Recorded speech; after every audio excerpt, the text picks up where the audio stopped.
श्रीमते रामानुजाय नमः।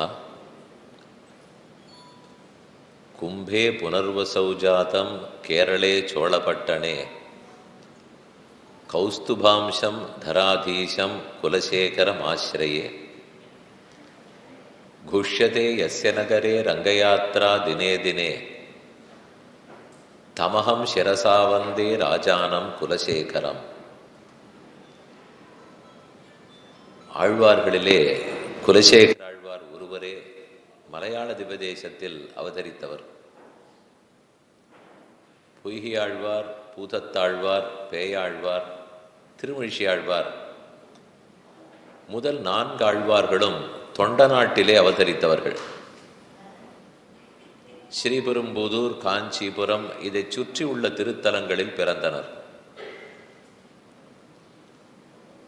அடுத்து சுவாமி நம்மாழ்வார் பாண்டிய நாட்டிலே ஆழ்வார் திருநகரியில் அவதரித்தார். அவருடைய சிஷ்யரான மதுரகவி ஆழ்வார் அடுத்த திவ்யதேசம் வைத்தமானிதி பெரியமானுடைய ஆஸ்தானம் திருக்கோளூர் நவதிருப்பதியில முக்கியமான திவ்யதேசம் அங்கு அவதரித்தார். பெரியாழ்வாரும் ஆண்டாளும் அதே பாண்டிய நாட்டு திருத்தலம் ஸ்ரீவில்லிபுத்தூரில் அவதரித்தனர். இவர்களுக்கிடையே அவதரித்தவர் குலசேகர ஆழ்வார். பெரியாழ்வாருக்கு பின்னால் தொண்டரடிப்பொடி ஆழ்வார், திருப்பாணாழ்வார், திருமங்கையாழ்வார் இம்மூன்று ஆழ்வார்களும் சோழ நாட்டு திருப்பதிகளில் அவதரித்தனர். இவர்களெல்லாம் காவேரி கரையில் அவதரித்தவர்கள்.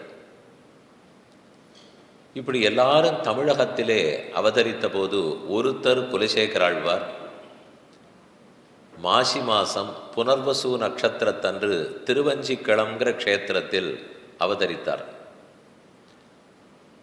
மாசி புனர்பூஷம் காண்மினின்று மண்ணுலகீர் தேசித்திவசத்து கேதன்னில் பேசுகின்றேன் கொல்லினகர்கோன் குலசேகரன் பிறப்பால் நல்லவர்கள் கொண்டாடும் நாள். இது சுவாமி மணவாள மாமனிகள் உபதேசரத்ன மாலையில் அனுகிரகிக்கிறார்.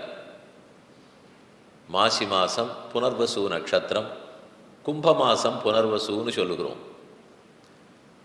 புனர்வசு என்றவுடன் நம் நினைவுக்கு வருபவர் ஸ்ரீராமன். அயோத்தியில் ஆச்சரியமாக எழுந்துள்ள இருக்கிறார். பக்தர்களுடைய உள்ளத்திலெல்லாம் வீறு கொண்டு விளங்குகிறார். அந்த ராமனல்லால் தெய்வமில்லை. ராமன் உறங்கினால் நான் தூங்குவேன், அவர் உண்டால் நான் சாப்பிடுவேன், அவர் அழுதால் நான் அழுவேன் என்கிற ராமபக்தி தலையெடுத்திருந்தவர் குலசேகர ஆழ்வார். அதனால தான் அவருக்கு குலசேகர பெருமாள்ங்கிற பட்ட பெயர் உள்ளது. பாக்கி ஆழ்வார்கள்லாம் ஆழ்வார்கள்னு சொல்கிறோம். பெருமாள்னு ராமனுக்குத்தான் திருநாமம். ஸ்ரீரங்கத்தில் பெரிய பெருமாள்னு மூலவரை கொண்டாடுகிறோம். நம்பெருமாள்னு உற்சவமூர்த்திக்கு திருநாமம். அதே போல பெருமாள்னு சொன்னால் அது ராமனை குறிக்கும். இளைய பெருமாள்னு சொன்னால் லக்ஷ்மணனை குறிக்கும். இந்த வரிசையிலே குலசேகர பெருமாள்னு இவருக்கு எப்படி பேர் வந்தது? குலசேகர ஆழ்வாராகத்தான் இருக்க வேண்டும்.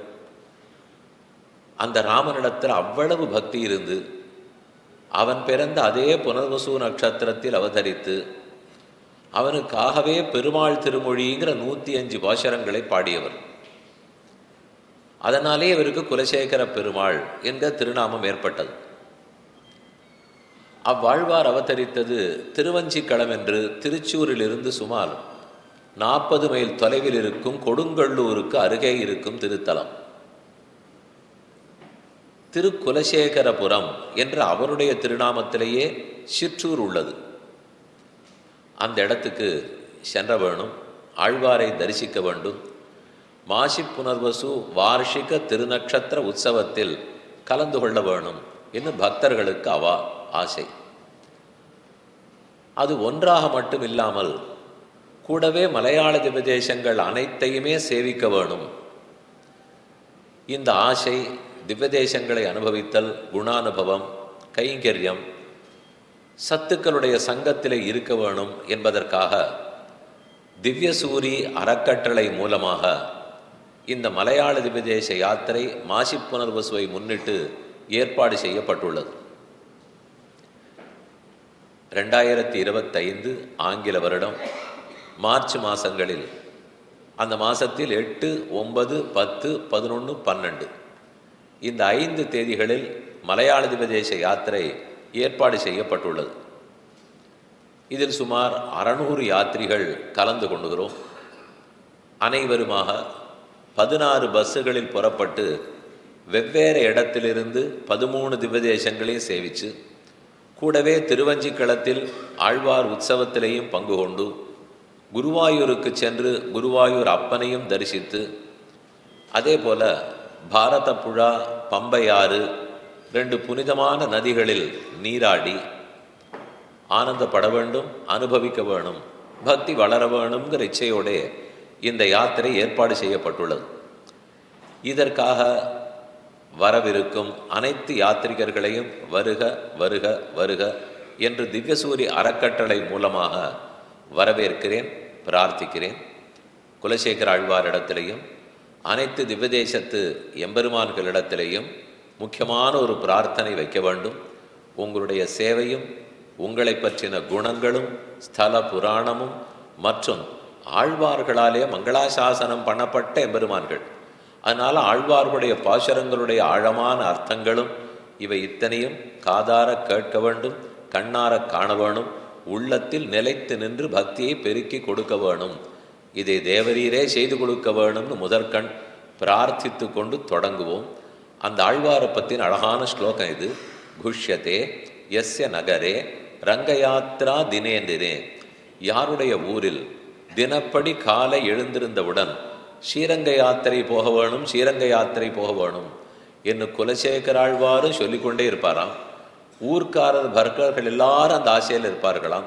காலை நமக்கே ஒன்று சொல்லப்பட்டிருக்கு, எழுந்திருந்தவுடன் எந்த திசையிலே ஸ்ரீரங்க க்ஷேத்திரம் இருக்குமோ அதை நோக்கி ஒரு 4 அடி எடுத்து வைக்க வேண்டும். நாம் சென்னப்பட்டினத்தில் இருக்கோம், இப்போ இருக்கிறவர்கள் இங்கே இருக்கிறோம், தெற்கு நோக்கி 4 அடி வைக்கணும். ஆழ்வார் திருநகரில் யார் இருந்தாலும் வடக்கு நோக்கி 4 அடி வைக்கணும். அப்படின்னு அந்த க்ஷேத்திரத்தை நோக்கி போகணும்னு அவர் ஆசைப்பட்டாராம். குஷ்யத்தே யஸ்ய நகரே ரங்கயாத்ரா தினே தினே. தினப்படி தினப்படி ஸ்ரீரங்க யாத்திரை போக வேண்டும். தமகம் சிரசா வந்தே. அப்படிப்பட்ட ஒரு பக்தியை ஊர் முழுக்க வளர்த்து வைத்திருந்த குலசேகர ஆழ்வாரை வணங்குகிறேன். ராஜானம் குலசேகரம் என்ன இந்த ஸ்லோகத்திலே ஆச்சரியமாக சொல்லப்பட்டிருக்கு. மாசி புனற்பூஷம் அந்த உற்சவத்துக்காகத்தான் எல்லாரும் புறப்படுறோம். இனி இந்த யாத்திரையினுடைய சிறப்பம்சங்கள் என்ன, எப்படி நடந்து கொள்ள வேண்டும், எங்கே செல்ல போகிறோம், தரிசனம் எப்படி, ஆங்காங்கு தங்குமிடங்களுடைய வசதி எப்படி, போகும் பிரயாணம் எப்படி, யார் உங்களை அழைத்து போவார்கள், யாரிடத்தில் நீங்கள் ஒரு ஒருங்கிணைப்பாளராக கொண்டு செயல்பட வேண்டும், இந்த விஷயங்கள்லாம் சிலதை மட்டும் அடியனுடைய அறிவு கேட்டின வரைக்கும் இப்போது விண்ணப்பம் பண்ணுகிறேன். கவனமாக கேட்டுக்கொள்ளவும். அப்படியே இருந்தாலும் உங்களுக்குன்னு சில வாலண்டியர்ஸ் இருக்க போகிறார்கள். என்ன உங்களுக்கு வேணும்னாலும் அவர்களை கேட்டு தெரிந்து கொள்ளலாம். அவர்கள் இந்த 5 நாட்களும் கூடவே இருப்பார்கள். உங்களுக்கு தொலைபேசியில் அழைத்து தங்கள் அறிமுகத்தை கொடுத்து நீங்கள் எங்களோடு வருகிறீர்கள்னு ஒரு 40 பேருக்கு ஒரு பஸ்ஸுக்கு ஒரு வாலண்டியர் இருப்பார். அவரே உங்களோட தொடர்பு கொண்டு இந்த தகவல்கள்லாம் அவருக்கும் தெரியும். இருந்தாலும் மொத்தமாக வந்திருக்கிறீர்கள், தெரிந்து கொள்ள வேணும்னு ஒரு தயார்படுத்துவதற்காக பேசி கொண்டிருக்கிறேன். இது இங்கே நேர வந்தவர்களுக்கும் சரி, வலைத்தளம் மூலமாக யார் பார்த்து கொண்டிருக்கிறீர்களோ அவர்களும் கவனமாக கேட்டுக்கொள்ளவும். யாத்திரைக்கு யாது பலம்? யாத்திரை போகிறோம், பெருமானை சேவிக்கிறோம், அது ஒன்று தான் பலமானால் அது முக்கிய பலம், சந்தேகமில்லை. ஆனால் யாத்திரைன்னு செல்லும்போது யாத்ரா கண்டம்னு புராணங்களில் சொல்லப்பட்டுள்ளது. இன்னென்னபடிக்கு நடந்து கொண்டோம்னால் அப்போ யாத்திரையினுடைய பலன் நமக்கு எளிதாக கிடைக்கிறது. மானசமாக சிலதை செய்ய வேண்டும், காய்கமாக சிலது செய்ய வேண்டும், வாச்சிக்கமாக சிலபடி நடக்க வேண்டும். வாயால பேச்சு அது இன்னது தான் இருக்க வேணும்ன்ற வரையறை எல்லை உண்டு. மனசால என்ன சிந்திக்கணும் உண்டு, உடலால் என்ன செய்ய வேண்டும், மனம் மொழி மெய் 3 தானே உள்ளது. வாயினால் பாடி மனத்தினால் சிந்திக்க தூமலர் தூவி தொழுதுன்னு ஆண்டாளுடைய போஷம். முதல்ல மனசு அனைத்தும் பெருமானிடத்தில் ஈடுபட்டிருக்க வேண்டும், சத்துக்களிடத்தில் ஈடுபட்டிருக்க வேண்டும், பாசுரங்களில் ஈடுபட்டிருக்க வேண்டும். மனசு இது தாண்டி வம்பு பேச்சு பேசுவதோ, வதந்தி பேசுவதோ, வீட்டு விஷயங்கள் பேசுவதோ, இது எதை பற்றியும் மனசு சிந்திக்க கூடாது. பகவானை பற்றி பேசுறதுக்கு தான் மனசு சிந்தனையே இருக்கணும். மனப்பூர்வா வாகுத்தரகான்னு சொல்லுவார்கள். மனம் முன்னால் நினைக்கும், நினைத்ததைத்தானே வாய் பேசும், வாய் தானா பேசுறாது. அதனால மனசுல நல்லதை நினைக்க வேண்டும், சாத்விகமான சிந்தனைகள் இருக்கணும், பகவத் குணங்கள். அவரை சேவிச்சிருக்கோம். அந்த திருமேனி எத்தனை அழகா சுந்தர மூர்த்தியா எழுந்துருள் இருந்தார். எப்படிப்பட்ட மகான்கள்லாம் இங்கே வந்து அனுபவிச்சிருப்பார்கள். அந்த மகான்களை பற்றி, ஆச்சாரியர்களை பற்றி, இவர்களை பற்றின எண்ணத்தில் தான் இந்த 5 நாளும் இருக்க வேண்டும். 6ஆம் நாள் மாறிடணும்னு நான் சொல்ல வரல. 5 நாட்களும் இருக்க வேணும்னால் 6 சரி 50 சரி என்னைக்குமே அப்படித்தான் இருக்க வேண்டும். வாழ்க்கைக்கு அதுதான் நன்மை சேர்க்கும். அப்போ முதல் பயன் மனம், மொழி, மெய். இவற்றில் மனம் தூய்மையான சிந்தனையோடு இருக்க வேண்டும். மொழி, பேச்சு இன்னும் ஜாக்கிரதையாக இருக்கணும். மனம்ங்கிறது வேகமாக நினச்சிடும், பேச்சையாவது கட்டுப்படுத்தலாம் இல்லையோ. ஒருவேளை மனதளவில் ஏதோ நினச்சிட்டாலும் கூடாது, இந்த விஷயத்தை நான் பேச மாட்டேன், நுனி நாக்கு வரைக்கும் வந்து விட்டது, ஆகவே சொல்லிவிட்டேன், அப்படின்லாம் பண்ணக்கூடாது. எது வந்ததோ மனசோட நிறுத்திடணும். நினைவே வரலைன்னா ரொம்ப நல்லது. நினைவு வந்திருந்தாலும் வாக்களவில் நாம சங்கீர்த்தனம் பண்ணலாம், பாசுரங்களை அனுசந்தானம் பண்ணலாம், அந்த பெருமானை பற்றின வைபவத்தை பக்கத்தில் இருக்கிறவர்களோட பேசலாம். இது வரைக்கும் கண்டிப்பாக செய்யலாம். இது வாக்கு விஷயம். கைகளாலேன்னு பார்த்தால் பழம், வெத்தலை பாக்கு, புஷ்பம் இதெல்லாத்தையும் வாங்கிட்டு போகலாம். கைகள் கூப்பின கையாக இருக்க வேண்டும். அஞ்சலி பரமாமுத்ரா க்ஷிப்ரம் தேவப்பிரசாதினின்னு சாஸ்திர வாக்கியம். அஞ்சலி பண்ணும்போது அதுதான் பெருமானை எதிர்த்து நம்மக்கிட்ட இருக்கிற பெரிய ஒரு அஸ்திரமா. அவர் நம்ம பேரில் அஸ்திரம் விடுவார், விடமாட்டார். ஆனால் அவர்கிட்ட இருக்கிற ஒரு அஸ்திரம் நிகிரகம்ங்கிற அஸ்திரம்.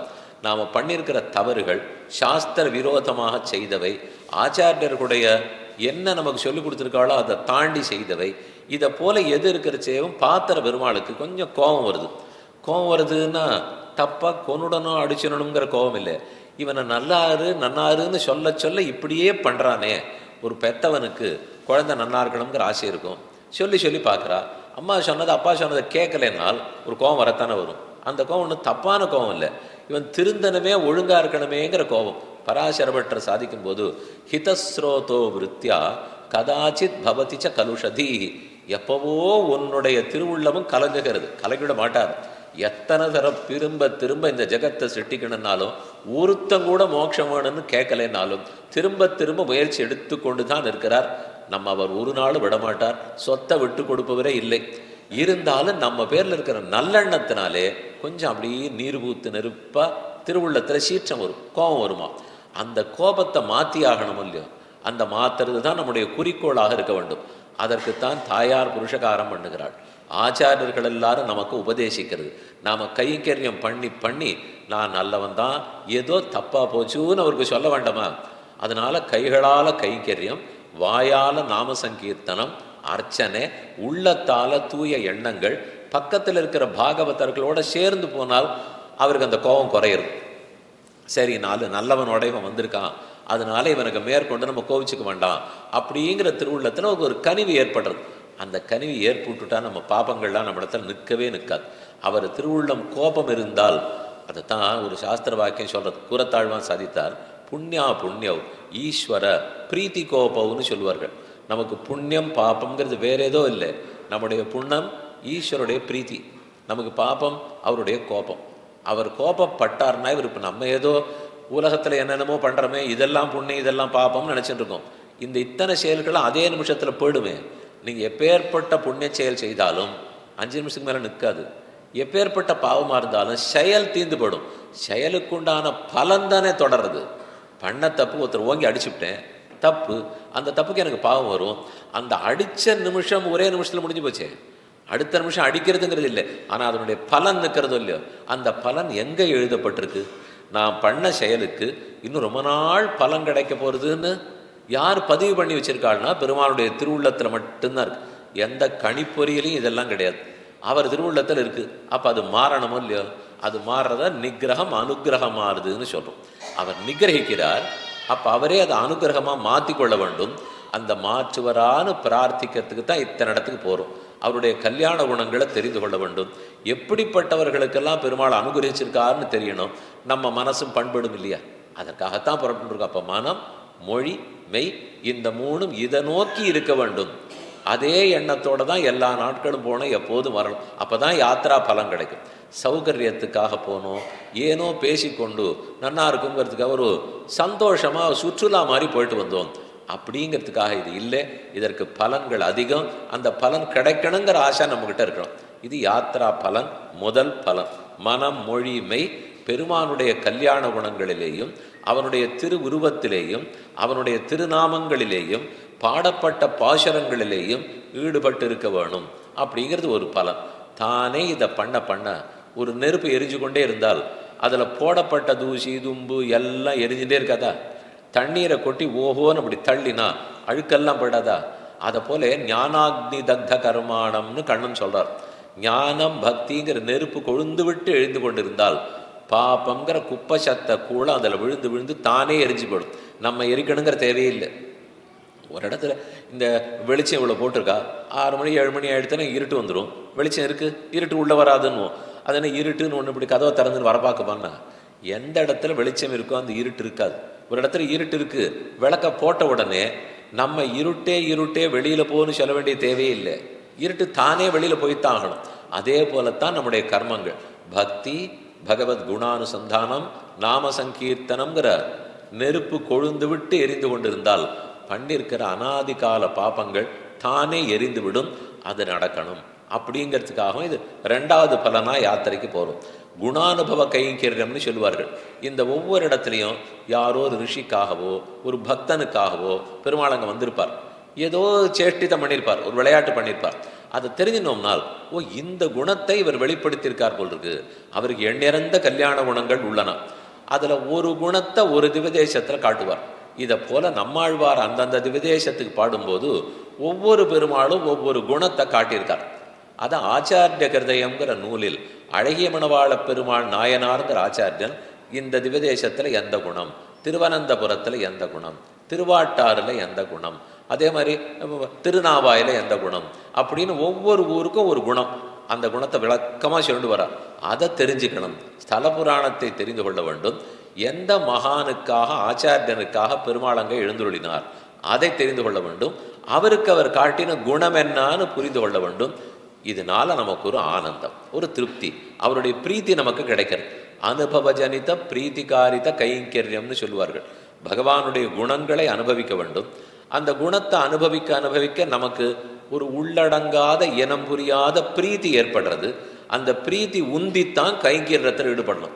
இது எப்படி வரும்? ஒரு அம்மா இருக்கா, ஒரு குழந்தை இருக்குது, அவள் பெத்த குழந்தை. அந்த குழந்தை நன்னா இருக்குது, ஏதோ பண்ணிட்டு வந்திருக்கு, அவளுக்கு ரொம்ப திருப்தியாக இருக்குது அப்படின்னு ஒரு பிரீத்தி ஏற்படுறது. அந்த பிரீத்தினால தானே மேற்கொண்டு அந்த குழந்தைக்கு எத்தனையோ நல்லது பண்ண போகிறாவோ. எந்த நல்லதை ஒருத்தர் செய்யணுன்னாலும் அதுக்கு முன்னாடி ஒரு அன்பு இருக்கும், ஏதோ ஒரு பிரீத்தி இருக்கும், ஒரு விருப்பம் இருக்கும். அந்த விருப்பத்தின் வெளிப்பாடாகத்தான் அந்த கைங்கரியம் இருக்கும். அந்த விருப்பம் எப்படி வளரும்னால் அவரை பற்றி மேலும் தெரிஞ்சுக்கத்தானே வளரும். இப்போ இந்த பேனா இருக்குது, இதை பற்றி தெரிஞ்சுக்கோன்னா நான் எத்தனை நாள் தெரிஞ்சுப்பேன்? 2 நிமிஷம் தெரிஞ்சுப்பேன். இதை பற்றி சிந்தித்து பார்ப்பாயன்னா எத்தனை நாள் சிந்திப்பேன்? 5 நிமிஷம் சிந்திப்பேன், அவ்வளவுதான். அதுக்கு மேலே எந்த பொருளுக்கு சக்தி கிடையாது, வைபவம் கிடையாது. ஆனால் அதை போல இல்லாமல் எப்பொழுதும் நாள் திங்கள் ஆண்டூழி ஊழிதொரும் அப்பொழுதைக்கப்பொழுது என் நாராவ் அமுதம்னு ஆழ்வார் பாடினார். எத்தனை ஊழிக்காலம் சிந்தித்தாலும் தியானித்தாலும் அப்பப்ப புதுசா அனுபவத்தை கொடுக்குறாரு இல்லையா? அந்த அனுபவம் பெறணும், அந்த சிந்தனையை நாம் வளர்த்துக்கணுங்கிறதுக்காகத்தான் போகிறோம். இது ஒரு பலன் இருக்கவே இருக்குது. ஆழ்வார்களுடைய மணிமணியான பாசுரங்கள், இனிமையான பாசுரங்கள், ஒவ்வொரு திவதேசத்துக்கும் 10 பாசுரங்கள் சமைச்சிருக்கார். தனி அழகு. இதில் தூதுவிட்ட பாசுரங்கள் உள்ளன, பெருமான விட்டு பிரிந்து தவித்த பாசுரங்கள் உள்ளன, எப்போ நீ வருவாயின்னு அழுது அரற்றினது உண்டு, நாயிகா பாவத்தில் பாசுரம் உண்டு, சரணாகதி பண்ண பாசுரம் உண்டு. எத்தனையோ விதத்தில் ஆழ்வார்கள்லாம் பாடியிருக்கார்கள். திருமங்கை ஆழ்வார் பாடியிருக்கார். 10 பாசுரம் திருவல்லவாளுக்கு பாடினார். 10 பாசுரம் நம்மாழ்வார் ஒவ்வொரு திவதேசத்துக்கும் பாடியிருக்கார். அந்தந்த பாசுரங்களுடைய அர்த்தங்களை பூர்வாச்சாரியர்களுடைய வியாக்கியானங்கள் படி ஆழமான கருத்துக்களை கேட்க வேண்டும், கேட்டதை அனுபவிக்கணும். ஆனால் நீங்கள் அங்கே போகும்போது உற்சவமூர்த்தி இருக்கார், புளியோர தத்தியானம் கொடுத்தா, லட்டு பாயசம், இதெல்லாம் ஒன்றும் இருக்காது. மூலமூர்த்தி தான் இருப்பார். உற்சவமூர்த்திக்கு ஸ்ரீவேலின்னு பலி சாதிக்கிற சமயம் மட்டும்தான் எழுந்துருளை பண்ணிட்டு போவாள். மற்றபடி உள்ள விளக்க கூட போட்டிருக்க மாட்டார்கள். அப்படியே நம்ம நினைக்கிற மாதிரிலாம் இங்கே தமிழ்நாட்டில் இருக்கிற மாதிரி ஓஹோன்னதெல்லாம் இருக்காது. ஆனால் அவர் ஒரு தனி நிகுநிகு, தனி அழகு. அந்த இருக்கிற இயற்கையான வெளிச்சத்துக்குள்ளே அங்கே இருக்கிற இந்த சன்னிவேசத்தில் பக்கத்தில் நதி ஓடுறது, ஒன்றும் ஆள் அறவமே கிடையாது, சத்தமில்லாத நாமும் காலங்காலத்தால் போய் சேவிக்க போகிறோம். அவர் அந்த விஸ்வரூபம் 4 மணிக்கு விஸ்வரூபம் ஆகிடுறது, 9:30 மணி 10 மணிக்கு மேலே சன்னதியை மூடிடுவா. மெதுவாக 7:30க்கு தகுந்து மத்தியானம் 1 மணிக்கு போகணுங்கிறதெல்லாம் கிடையாது. நம்ம இஷ்டத்துக்கு போகணுங்கிறது இல்லை, தீர்த்தமாடிட்டு தான் போகணும். அதற்குண்டான சொக்கா இல்லாமல் தான் போகணும், வேட்டி புடவையில தான் போக வேண்டும். இதன்படிக்கு இன்னைக்கு அந்த மரபு மாறாமல் வச்சுருக்காரா? சின்ன சின்ன புஷ்பங்கள், நம்ம மனசே புஷ்பந்தான், அஹிம்சையே புஷ்பந்தான், சத்தியமே புஷ்பந்தான். அஹிம்சா பிரதமம் புஷ்பம், புஷ்பம் இந்திரிய நிகிரகா, சர்வபூத தயா புஷ்பம், க்ஷமா புஷ்பம் விசேஷதா. பெரியாழ்வார் 8 புஷ்பங்கள் சமர்ப்பித்தார். அதெல்லாம் வெறும் புஷ்பம்னு நினச்சிக்க வேண்டாம். செண்பக மல்லிகையோடு செங்கழநீர் இருவாட்சி எண்பகர் பூவும் கொணர்ந்தேன் இங்கிவை சூட்ட வாவென்னு 8 வகையான புஷ்பங்களை கண்ணா உனக்கு சூட்ட வந்தேன். குளிக்கவான்னா வரமாட்டேங்கிறார், அலங்காரம் பண்ணிக்கோன்னா பண்ணிக்க மாட்டேங்கிறார், சாப்பிடவான்னா வரார், பாக்கி 2ஐயும் கூட்டா வரமாட்டேங்கிறார். ஆனால் சாப்பிட்றதுக்கு வான்னா வரார். சாப்பிடணும்னால் குளிச்சா தான் சாப்பிடலாம், அலங்காரம் வேண்டா தான் சாப்பிடலாம்னால் அது உங்களுக்கு சட்டம். எனக்கு நான் எழுதி வைக்கவே இல்லையே. குளிச்சுட்டு தான் சாப்பிட்ணும்னு பெருமாளுக்கு இங்கேயான் இருக்கா? தினப்படி எல்லா இடத்துலையும் திருமஞ்சமாக நடக்கிறது. ஆனால் பிரசாதம் நடந்து தானே இருக்குது. அவரே பண்ணுறாரே, நான் பண்ணா என்னன்னு ஆரம்பிச்சா அப்படி பண்ண முடியாது. அவர் பண்ணலாம். சாஸ்திரத்துக்கு வசப்படாதவர், கர்மத்துக்கு வசப்படாதவர், நாம் வசப்பட்டவர்களாக இருக்கிறோம். அதனால் நாம தான் புரிந்து கொண்டு ஆழ்வார் 8 புஷ்பம் சமர்ப்பிக்கிறார்னா அது வெறும் புஷ்பம் இல்லை. அஹிம்சை, சத்தியம், எல்லா ஜீவராசிகளிடத்திலும் தயை, பெருமானிடத்தில் ஒரு காதல், கேட்கறதுக்கு விருப்பம், எத்தனையோ க்ஷமா, பொறுமையோடு இருத்தல். ஒரு யாத்திரைன்னு இருந்தால் பொறுமை எவ்வளவு முக்கியமாக இருக்குது. அப்படின்னா தான் எல்லா இடத்துலையும் நிதானமாக சேவிக்க முடியும். வரிசை இவ்வளோ தூரம் நிற்கிறோம். இப்போ நடந்தது பிரயாகராஜ் திரிவேணி சங்கமத்தில் 50 கோடி பேருக்கு மேலே வந்தாங்கிறான். நினச்சி பார்க்க முடியுமா? ஒரு இடத்துக்குள்ள, ஒரு ஊருக்குள்ளே 50 கோடி பேருக்கு வந்தவர்கள்லாம் பாதி பேர் அயோத்திக்கும் போய் சேவிச்சுட்டு வந்திருக்கா. அப்போ ஒரு இடத்துலேருந்து இன்னொரு இடத்துக்கு ஒரு சாலைக்குள்ளே இத்தனை பேர் போனால் தாங்குமானால் தாங்கும். மனசில் க்ஷமா பொறுமை இருக்குமானால் பொறுமையோடு தான் சேவிச்சாகணும். இல்லை பரபரப்பாக இருந்தால்னால் வாழ்க்கையில் எத்தனை விஷயத்துக்கு எத்தனை ஜென்மத்தை தொலைச்சிருக்கோம். 1 நாள் 2 நாளாக தொலைச்சிருக்கோம். எத்தையோ சாதிக்கிறதுக்கு, எதை சாதிச்சதுனால ஒரு துளி நமக்கு நன்மை கிடையாதோ அதெல்லாத்தையும் சாதிக்கிறதுக்கு பல்லாண்டுகள் எடுத்துக்கொண்டு இருப்போம். என்ன 1 நாள் 2 நாள் தங்கினதுனால என்ன ஆகிட போகிறோம்? மேலே அந்த ராமர் அந்த அயோத்திக்கு வர்றதுக்கு தான் எத்தனை நூற்றாண்டுகள் காத்துட்டு இருந்திருக்கார். அவர் அவசரப்பட்டாரா? இவன் என்னைக்கு முயற்சி எடுத்து வரானோ வரட்டும், அன்னைக்கு நாம் வருவோம். ஏன்னா அவரை பொறுத்த வரைக்கும் அவர் வாழ்ந்திருந்தது 11,000 வருஷம். நம்மாட்ட இல்லை, வெறும் 60, 70, 80 இல்லை. அவர் 11,000 வருஷம் இருந்தார். இது நிதானமான பூமி, கர்ம பூமி, புண்ணிய பூமி. இந்த பூமியில் பிறந்து வளர்ந்து வாழ்ந்துருக்கோங்கிறது நாம் பண்ணியிருக்கிற பாக்கியம். ஒவ்வொரு க்ஷேத்திரமுமே பெருமானோட சம்பந்தம் கொண்டவை.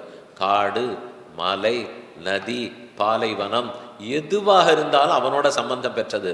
அதோட நாம் கூட இயற்கையோட ஒன்றி போய் அங்கேயே இருக்க போகிறோங்கிறதே நமக்கு ஒரு பெரிய பாக்கியம். அதனால் பாசுர வியாக்கியானங்களை அனுபவிக்க வேண்டும். நன்னா காது கொண்டு கேட்கணும். ஒவ்வொரு இடத்துலையும் 1 மணி நேரமாவது உபன்யாசம் உண்டு.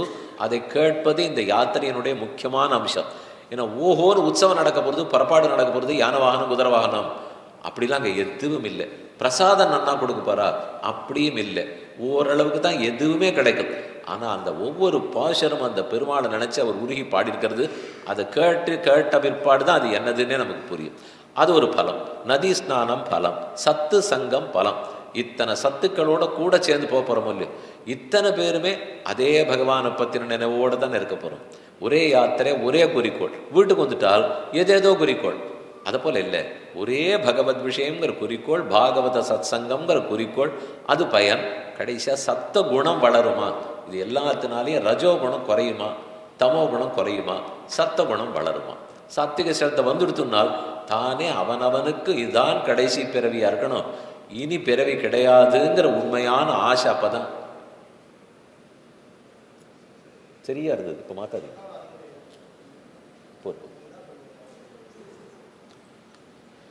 அதனால சத்சங்கம் ஏற்படுங்கிறது லாபம். இதெல்லாம் யாத்திரைக்கு என்ன பலன்கிறது. ஆனால் யாத்ரா பலன் பூர்ணமாக கிடைக்கணும்னாலே ஓரளவுக்கு சிலதெல்லாத்தையும் சாக்ரிஃபைஸ் பண்ணித்தான் ஆகணும், காம்ப்ரமைஸ் பண்ணித்தான் ஆகணும். ரொம்ப சௌகரியமாக போயிட்டு வந்தோம்னால் அவ்வளோ பலன் கிடைக்காதுங்கிறான். இத்தனைக்கு புராணத்தில் சொல்லப்பட்டது, யாத்திரைனால் ஒரு பெரிய கொம்பை தயார் பண்ணிக்கோ, அதில் ஒரு மூட்டையை கட்டி விட்டுக்கோ, இவ்வளவு தான் மொத்தம் நீ எடுத்துன்னு போயிட்டு வரணும்னு எழுதியிருக்கு. இது நடக்க போகிறதா? முதல்ல நடந்து தான் போகணும்னுட்டான். யாத்திரைக்கு வண்டி ஏறியே போகக்கூடாது. எத்தனை தூரம் நிதானமாக நடக்க முடியுமோ நடந்து போ. அது பிரயாகராஜில் இப்போ எல்லாரையும் நடக்கத்தான் விட்டுருக்கா. கிட்டத்தட்ட 8 கிலோமீட்டர், 10 கிலோமீட்டர், 3 கிலோமீட்டர் எப்படியோ போகணும். ஏன்னா அங்கே போகும்போது தயாராக போயிடுறோம் இல்லையோ. இது கூட்டம் தான் இருக்க போகிறது. அதனால் நாம் நினைக்கிறபடிக்கெல்லாம் இங்கே கிடைக்காது. அதில் போயிட்டு வந்தவாளுக்கு எப்படி அபிப்பிராயம் இருக்குது? தேவையில்லையே, நம்ம ஏதோ சுலபமாக சேவிச்சுட்டு வந்திருக்கோம் போல் இருக்கேன்னு நினைக்கிறான். எதிர்பார்த்துன்னு போனது அதிக கட்டத்தை, அதை விட அது சுமார் கட்டமாக இருந்ததா, எல்லாம் நாங்கள் ரொம்ப நன்னா போயிட்டு வந்தோம் அப்படின்னு நமக்கே தோணி போடும். அதே போலத்தான் நல்ல ஆசையாக வரணும். சில கட்ட நட்டங்கள் இன்னல்கள் இருக்கலாம். அதுக்கு மனசு தயார்படுத்தி கொண்டு தான் வர வேண்டும். இது எதற்காக யாத்திரை? இந்த யாத்திரை மாசி புனர்பூஷம்னு சொன்னேன். நாம் ஏதோ சில பணங்காசெல்லாம் சமர்ப்பிச்சிருக்கோமே, அது எதற்கு பயன்படுத்தப்படும்னால் இந்த திவ்யசூரி ட்ரஸ்ட் மூலமாக பல விதேசங்களுடைய கைங்கரியம் இருக்கும். அதில் அந்த திருவஞ்சிக்களத்தில் இருக்கிற குலசேகர ஆழ்வாருடைய சன்னதியும் நிர்வகிக்கப்பட்டு வருகிறது. அந்த சன்னதியினுடைய கைங்கரியமும் நடக்கிறது. 2004 தொடங்கி இப்போ இந்த சன்னதி தொடங்கி 21 ஆண்டுகள் பூர்த்தி ஆகிவிட்டன. அதுக்கு முன்னாடி வரைக்கும் அவதார ஸ்தலத்தில் சன்னதி இருக்கலை. அது ஒரு பாக்கியம். அந்த இடத்துல சன்னதி நிர்மாணம் பண்ணுற பாக்கியம் கிடைச்சது. அதை பார்த்துட்டு அதனுடைய கார்பஸ் ஃபண்டை கிரியேட் பண்ணி அதிலிருந்து வரக்கூடிய வட்டியை வைத்துக்கொண்டு க்ஷேத்திர கைங்கரியம் பண்ணணும் அப்படிங்கிறதுக்காக தான் இது ஏற்பாடு செய்யப்பட்டிருக்கிறது. அதனால தான் உங்கள் கோத்திரம், நட்சத்திரம் இது எல்லாத்தையும் பெற்று கொண்டு இருக்கிறோம். அந்தந்த நாள் நட்சத்திரத்தன்னைக்கு அன்னைக்கு ஒரு நாள் திருவாராதன கிரமம், அன்னைக்கு வேண்டிய போனகம், படி, சந்தனம், புஷ்பம் இவையெல்லாம் உங்கள் பேரில் சமர்ப்பிக்கப்படும் உங்களுக்கு. அதனால் அந்த பெருமானுடைய அனுகிரகம் நிச்சயமாக கட்டட்டும் என்று பிரார்த்திச்சுக்கிறேன். இது அதனுடைய பயன். இன்னும் சில விஷயங்கள் சொல்கிறேன். யாத்திரையில் சில சிரமங்கள் இருக்கலாம்னு சொன்னேன். பெரிய சிரமமெல்லாம் ஒன்றும் இல்லை. ஒன்று, சில சமயம் சாப்பாட்டு நேரம் தள்ளி போகலாம். உட்கார்றது சௌரியமான இடத்துல உட்கார்ந்து சாப்பிட முடியாமல் போகலாம். தங்கும் இடத்தில் ஒருத்தராக ஒவ்வொரு ரூமில் தங்கிறதுங்கிறது முடியாது. ஒரு இடத்துல 3 பேரோ 4 பேரோ தங்க வேண்டிய தேவை வரும். அதில் நீங்கள் ஒருத்தராக மட்டும் இருக்கலாம். அப்போ மற்றொரு குடும்பத்தோடு சேர்த்து இருக்க வேண்டிய தேவை வரும். அப்படி இருக்கும்போது ஆண்களுக்கு தனியாகவும் பெண்களுக்கு தனியாகவும் தான் போட்டிருக்கோம். அதனால் இது பார்த்து தான் என்னதுன்றதை செஞ்சுருக்கோம். அதுக்கு தகுந்து நீங்கள் என்ன அட்ஜஸ்ட் பண்ணிக்கணுமோ அதை பண்ணிக்கொள்ளவும். அடுத்தது என்ன கொடுக்கப்படும், எப்படி இதை அனுபவிக்கணும்னு சொல்கிறேன். கையில் ஒரு புஸ்தகம் கொடுக்கப்படும். க்ஷேத்திர மகாத்மியம் இத்தனை திவ்யதேசங்களை பற்றியும் கொஞ்சம் நிறையவே தகவல்கள்லாம் போட்டு ஒரு புஸ்தகம் அச்சு போடுறோம். அந்த புஸ்தகம் உங்கள் கையில் கிளம்புற அன்னைக்கு பஸ்ஸில் அநேகமாக பஸ்ஸில் கொடுத்துருவா, இல்லை போய் இறங்கும்போது கொடுக்கப்படும். இரண்டாவது, அந்த புஸ்தகத்திலேயே அந்தந்த திவ்யதேசத்துக்கு ஆழ்வார் என்ன பாசுரம் பாடியிருக்காரோ அது அச்சு போடப்பட்டிருக்கும். அதில் என்ன குணத்தை பெருமாள் வெளிப்படுத்தினாரோ அதுவும் அங்கே எழுதப்பட்டிருக்கும். இதெல்லாம் அந்த புஸ்தகத்தில் இருக்க போகிறவை. அதனால் கையும் புஸ்தகமாக எப்பவும் இருக்கணும். அந்த புஸ்தகத்தை விட்டுவிட்டா வழி தெரியாது. இது வழி தெரியும், ஸ்தல புராணம் என்னன்னு தெரியாது, பாசுரம் எதுன்னு தெரியாது, நான் என்ன சொல்லிட்டு இருக்கேங்கிறது புரியாது போடும். சொல்கிற அர்த்தங்கள் எல்லாம் கூடவே நம்ம ஃபாலோ பண்ணணும்னு சொன்னால் அப்போ அந்த பாட்டு இருந்தால் தானே சுலபமாக இருக்கும். அதனால் புஸ்தகத்தை கைவிடாமல் வச்சுங்கோ. கூட ஒரு பேட்ஜ் கொடுக்கப்படும். உங்களுடைய பெயர், நீங்கள் எந்த பஸ்ஸை சேர்ந்தவர், உங்களுடைய வாலண்டியர் யார், உங்கள் நம்பர் என்ன, அவர் நம்பர் என்ன, இது எல்லாம் அந்த பேட்ஜில் போடப்பட்டிருக்கும். அதை விடாமல் அணிந்து கொண்டிருக்க வேண்டும். எப்போதுமே உங்கள் பஸ்ஸினுடைய குரூப்பிலிருந்து விலகி செல்லவே வேண்டாம். அதோட கூடவே இருக்க வேண்டும். இறங்கினா க்யூவாக போங்க. அந்த 40 பேரும் ஒன்றா போகணும். 40 பேரும் ஒன்றா தான் சேவிக்கணும். 40 பேரும் திரும்ப ஒன்றா தான் வரணும். அப்படி தான் எல்லாரும் நடப்பீர்கள் என்று நம்புகிறேன். ஆனால் இந்த 20 ஆண்டுகளில் நடக்கவில்லை. ரொம்ப யாத்திரைக்கு போயிட்டு வந்துட்டோம். ஒரு கிட்டத்தட்ட 75 பஸ்ஸு, 134 பஸ்ஸெல்லாம் ஒரு யாத்திரைக்கு போயிருக்கோம். எத்தனை அது 10 பஸ்ஸாக இருந்தாலும் 140 பஸ்ஸாக இருந்தாலும் அவரவர்கள் இங்கேயும் அங்கேயும் பிரிஞ்சு போவார்கள், திரும்பி வந்துடுவார்கள். அது என்னமோ அது கொஞ்சம் சிரமமாக இருக்கும் போல் இருக்குது. அப்படி அதுக்கு மேலே பேச முடியாது. ஆனால் அது ஒன்றா இருந்து போயிட்டு வந்தால் இன்னும் கொஞ்சம் சுலபமாக இருக்கும். உங்கள் வாலண்டியருக்கு ஈஸியாக இருக்கும், உங்களுக்கு அதனால வசதியாக இருக்கும். மாறாமல் இருக்க முடியுமா அப்படின்னு பார்க்கவும். இதில் வடநாட்டு விதேச யாத்திரைனால் இன்னும் நிறைய பேர் 3000, 5000, 7000 பேர் இருப்போம். அந்த மாதிரியில் இல்லை, இருக்கிறதே 600 பேர் தான். அதனால் ஓரளவுக்கு நிதானம் பார்க்க முடியும். ஆனால் இங்கே இன்னொன்று, அங்கெல்லாம் இடம் பெருசாக இருக்கும், கோவில் ஓஹோன்னு இருக்கும். இங்கே அப்படிலாம் இருக்காது. சின்ன கர்ப்ப கிரகம், அதுக்குள்ளே இப்படி கண்ணை நுணுக்கிண்டு சேவிச்சா தான் அந்த பெருமாள் சேவையை சாதிப்பார். அதனாலேயே நாங்கள் கூட்டமாக போகிறதில்லை. முதல்ல இங்கே தங்கறதுக்கு இடமும் குறைச்சல். பிருந்தாவனத்திலையோ அயோத்தியோவில் இருக்கிற மாதிரி இங்கே தங்க இடம் கிடையாது. சின்ன சின்ன இடங்கள் தான். சேவிக்கணுன்னாலும் இப்படி திறந்து வச்சிருக்கிற மாதிரிலாம் அங்கே ஒன்றுமே இருக்காது. மெதுவாக க்யூவில் போயிட்டு சேவிச்சுட்டு நிதானமாக பார்த்து வந்தால் தான் உண்டு. அதனால தான் ரொம்ப பேர் போகிறதில்லை. ஆனால் அந்த வாய்ப்பை பயன்படுத்தி கொண்டு சேவிக்கும். தனித்தனியாக எங்கும் யாரும் அர்ச்சனை பண்ண வேண்டாம். உங்கள் பஸ்ஸுக்குன்னு சேர்த்து உங்கள் வாலண்டியர் ஒரு அர்ச்சனை ஒவ்வொரு கோவிலையும் பண்ணி விடுவார். அதனுடைய பிரசாதத்தை நீங்கள் பெற்றுக்கலாம். அவரவர்கள் பெருமாள் சேவைக்கு போகும்போது என்ன தட்சிணை சமர்ப்பிக்க வேண்டுமோ அதை கையில் எடுத்து வைத்து கொள்ளவும், மொத்தமாகவே பணத்தை குறைவாக வைத்து கொள்ளவும். நிறையா பணமெல்லாம் எடுத்துன்னு வர வேண்டாம். கூட்டம்னு ரொம்ப இருக்காது. இந்த பக்கம் இல்லை, அங்கெல்லாம் போனால் கொஞ்சம் யாராலும் எடுத்துன்னு போயிடலான்னு கூட பயம் இருக்கும். அப்படிலாம் இருக்காது.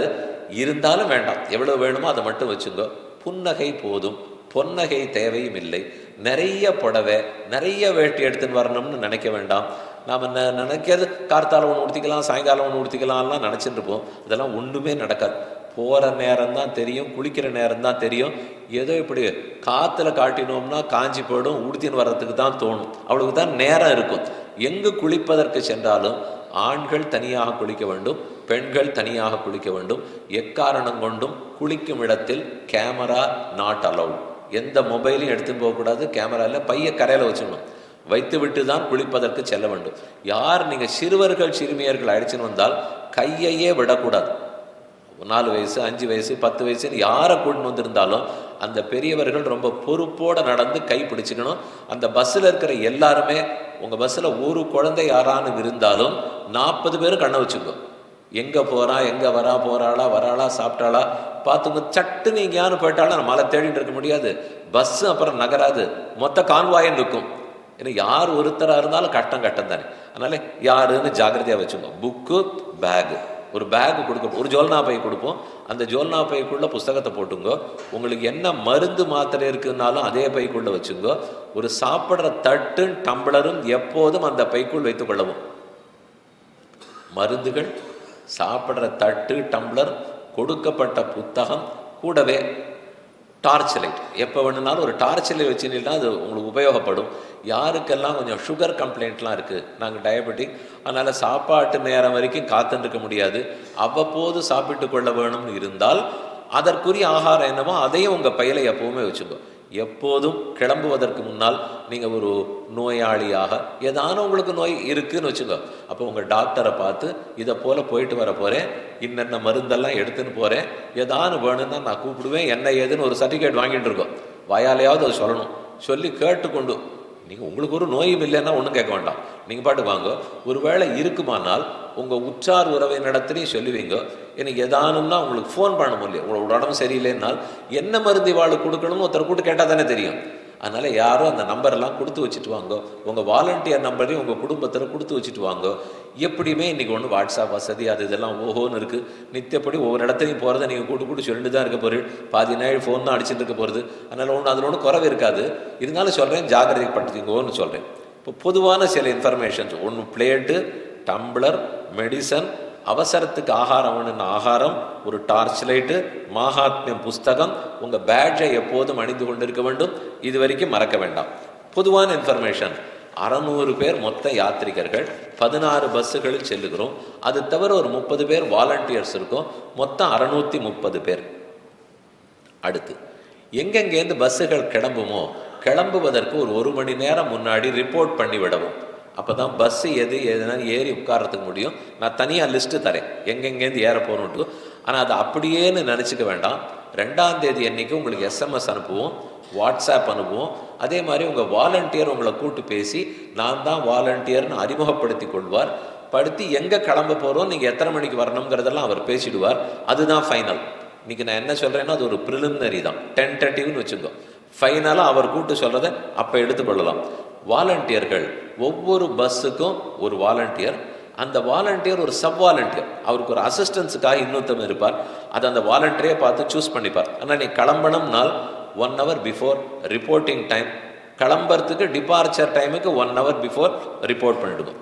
ஐட்னரி என்னன்னு சொல்கிறேன். ஐட்னரிங்கிறது எப்பப்போ கிளம்ப போகிறோம், எங்கெங்கே போய் என்னென்ன சேவிக்க போகிறோம். 7ஆம் தேதி மதியம் புறப்படுகிறோம். அதில் மதியம்னு ஏன் சொல்கிறேன்னால், மதியத்திலேருந்து கிளம்பி ராத்திரி வரைக்கும் கிளம்புற இடம் மாறுபடுகிறது. கோயம்புத்தூர்லேருந்து கிளம்புறவா இருந்தால் ராத்திரி கிளம்பினா கார்த்தால போயிடுவா. ஆனால் சென்னையிலேருந்து கிளம்பினவராக இருந்தால் மத்தியானம் 1:30 மணி கிளம்பினா தான் மறுநாள் கார்த்தால போக முடியும்.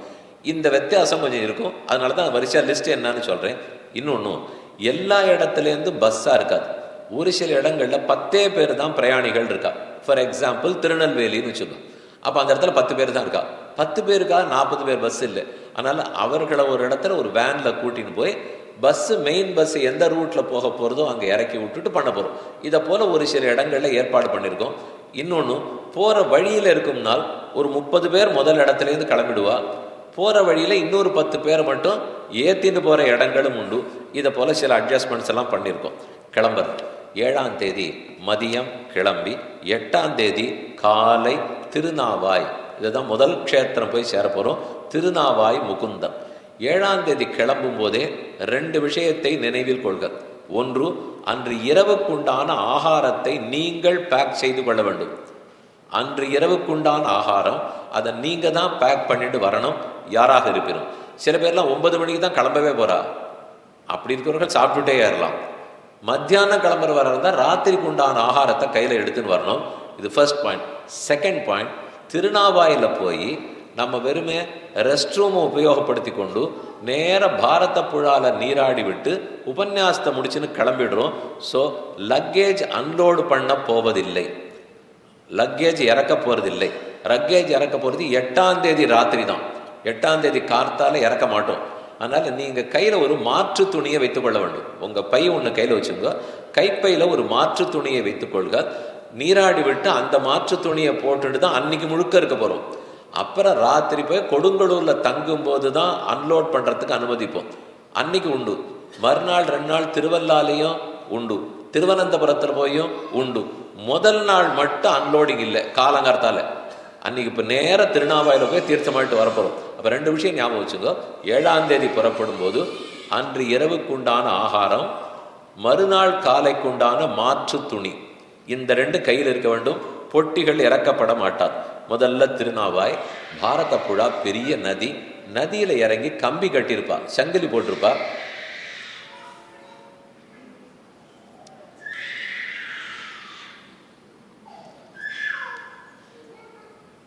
அட்வென்ச்சர்லாம் பண்ண முடியாது நமக்கு. அப்படிலாம் இங்கே யாருக்கும் வயசெல்லாம் இல்லை. இங்கே ஆவரேஜ் ஏஜ் 65. இப்போ யாத்திரைக்கு வர்றவர்கள் 65. அதனால் அட்வென்ச்சர்லாம் பண்ணாமல் சிறுவர்களாக இருந்தாலும் யாராக இருந்தாலும் கம்பியை தாண்டவே கூடாது. குரூப்பாக தான் குளிக்கணும். குளிர குடைந்து நீராடுறதுக்கெல்லாம் நம்ம போகல, நீராடுறதுக்கு தான் போகிறோம். அது பாசுரப்படிக்கு வேணால் நடக்குமே தவிர போகலாம்னா நிதானமாக இருக்கும்போது ஜாகிரதையாக போனா தான் போக முடியும். இல்லையா? அது வரைக்கும் எங்கே கட்டை கட்டியிருக்காளோ அது வரைக்கும் குளித்து விட்டு வரவும். வடநாட்டில் காசி கயையில் எப்படி தர்ப்பணம் நடக்குமோ அதை போல் அங்கே நடந்துட்டு இருக்கும். கொஞ்சம் நேரம் ஆச்சுனால் தர்ப்பணம் பண்ணுறவா கூட்டமெல்லாம் வந்துடும். ஏன்னா அந்த வடநாட்டுக்கு போக முடியாதவர்கள் இங்கே தர்ப்பணம் கொடுக்கறதா கேரளா முழுக்க தான் நம்பிக்கை. அதனால் நீங்கள் அதை பார்ப்பீர்கள், நீங்களே நேரம் பார்ப்பீர்கள். எத்தனை வாத்தியார் சுவாமி வந்து குரூப்பாக அந்த படிக்கட்டிலே உட்காத்துவார். நதியில் இறங்கிறதுக்கு படித்துறை இருக்கும். அந்த படித்துறையிலே உட்கார்ந்து மொத்த பேரும் பிரித்து தர்ப்பணம் பண்ணிட்டு இருப்பார். நீங்களும் பார்ப்பீர்கள். நல்ல காலை அங்கே நீராடி விட்டு நேரம் நெத்திக்கிட்டுருந்தோம், புடவை வேஷ்டியெல்லாம் மாற்றிக்க போகிறோம். உள்ளே போய் பெருமாளை சேவிப்போம். திருநாவாய் முகுந்தன் அப்படியே நம்ம நவயோகி ஸ்தலம். 9 ரிஷிகள் சேர்த்து அந்த பெருமாளை எழுந்தருளை பண்ணினார்கள். அவரை சேவித்துக்கு நாவாயினா கப்பல். சம்சாரங்கிற பெரிய கடலை தாண்டி வைக்கக்கூடிய கப்பலே அந்த பெருமாள் தான். இக்கரையிலேருந்து அக்கறை கொண்டு விடுறாராம். நாவாய் முகுந்தன்னு சொல்லுவார்கள். விஷ்ணு போதம் வினாநான்யது கிஞ்சிதஸ்தி. விஷ்ணுங்கிறவர் தான் போதம். அந்த கப்பலை விட்டுட்டா வைகுந்தன் என்பானோர் தோணி பெறாது உடல்கின்றேன்னு ஆண்டாளுடைய கோஷம். வைகுந்தன்கிற தோணி வேணும். இந்த கப்பலை வச்சுன்னா எங்கேயும் போக முடியாது. இது மிஞ்சி போச்சுன்னா காவேரியை தாண்டு வைக்கும், வைகையை தாண்டு வைக்கும், சம்சாரத்தையா தாண்டு வைக்கும். சம்சாரங்கிற கடல் தாண்டறதுக்கு முகுந்தா நாவாய் முகுந்தனே நீதான்னு சொன்னார் குலசேகர ஆழ்வார். முகுந்த மாலேன்னு பல ஸ்லோகங்கள் பாடியிருக்கார். அதில் சொல்லும்போது ஜிஹ்வே கீர்த்தய கேசவம் முரரிப்பும் சேதோபஜ ஸ்ரீதரம் ஸ்ரீ வல்லபேதி வரதேதி தயாபரேதி பக்த பிரியேதி பவலுண்டன கோவிதேதி நாதேதி நாகசயனேதி ஜெகன்னிவாசேத்யாலாபினம் பிரதிபதம் குருமாம் முகுந்த உன் திருநாமத்தை எப்போ வைக்க சொல்லு, வாயார சொல்லவை, நீ நரகத்தில் வேணுனாலும் என்னை கொண்டு போய் வை. தூக்கி வாரி போட்டது பெருமாள். இப்படி கூட ஒருத்தர் சொல்லுவார், இவர் நரகத்தில் வை. இல்லை, நரகத்தில் வை, ஆனால் நாக்கில் உன் நாமத்தை மாத்தாம வை. அதனால என்ன, நரகத்தில் உட்காந்து நாமம் சொன்னால் போருமான்னு பெருமாள் கேட்டார். நரகத்தில் உட்காந்து நாமம் சொன்னால் நரகம் சொர்க்கமாயிடுமே, எனக்கு என்ன கவலை. ரொம்ப சாமர்த்தியமாக பேசினார். நீ அங்கே இருக்க வச்சிரு. திவிவா புவிவா மமாஸ்து வாசா நரகேவா நரகாந்தக பிரகாம.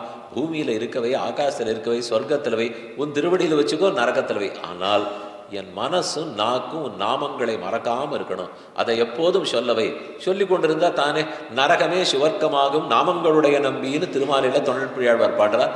அப்படித்தான். அதனால் திருநாவாய் திவதேசத்தை சேவிச்சுட்டு அங்கே காலை உணவு அருந்தி விட்டு பஸ்ஸுகள்லாம் புறப்பட்டு திருவித்துவக்கோடு அன்னைக்கு கார்த்தாலைக்குள்ளே போனோம். ஒன்று நல்லா ஞாபகம் வச்சுங்க, எந்த திவதேசமாக இருந்தாலும் 10:30 மணிக்கு மேலே அங்கே கிடையாது. 4 மணிக்கு திறந்துடும், 10:30 மணிக்கு நடையடைச்சிடுவான்னு நான் நடைய சாத்திடுவா.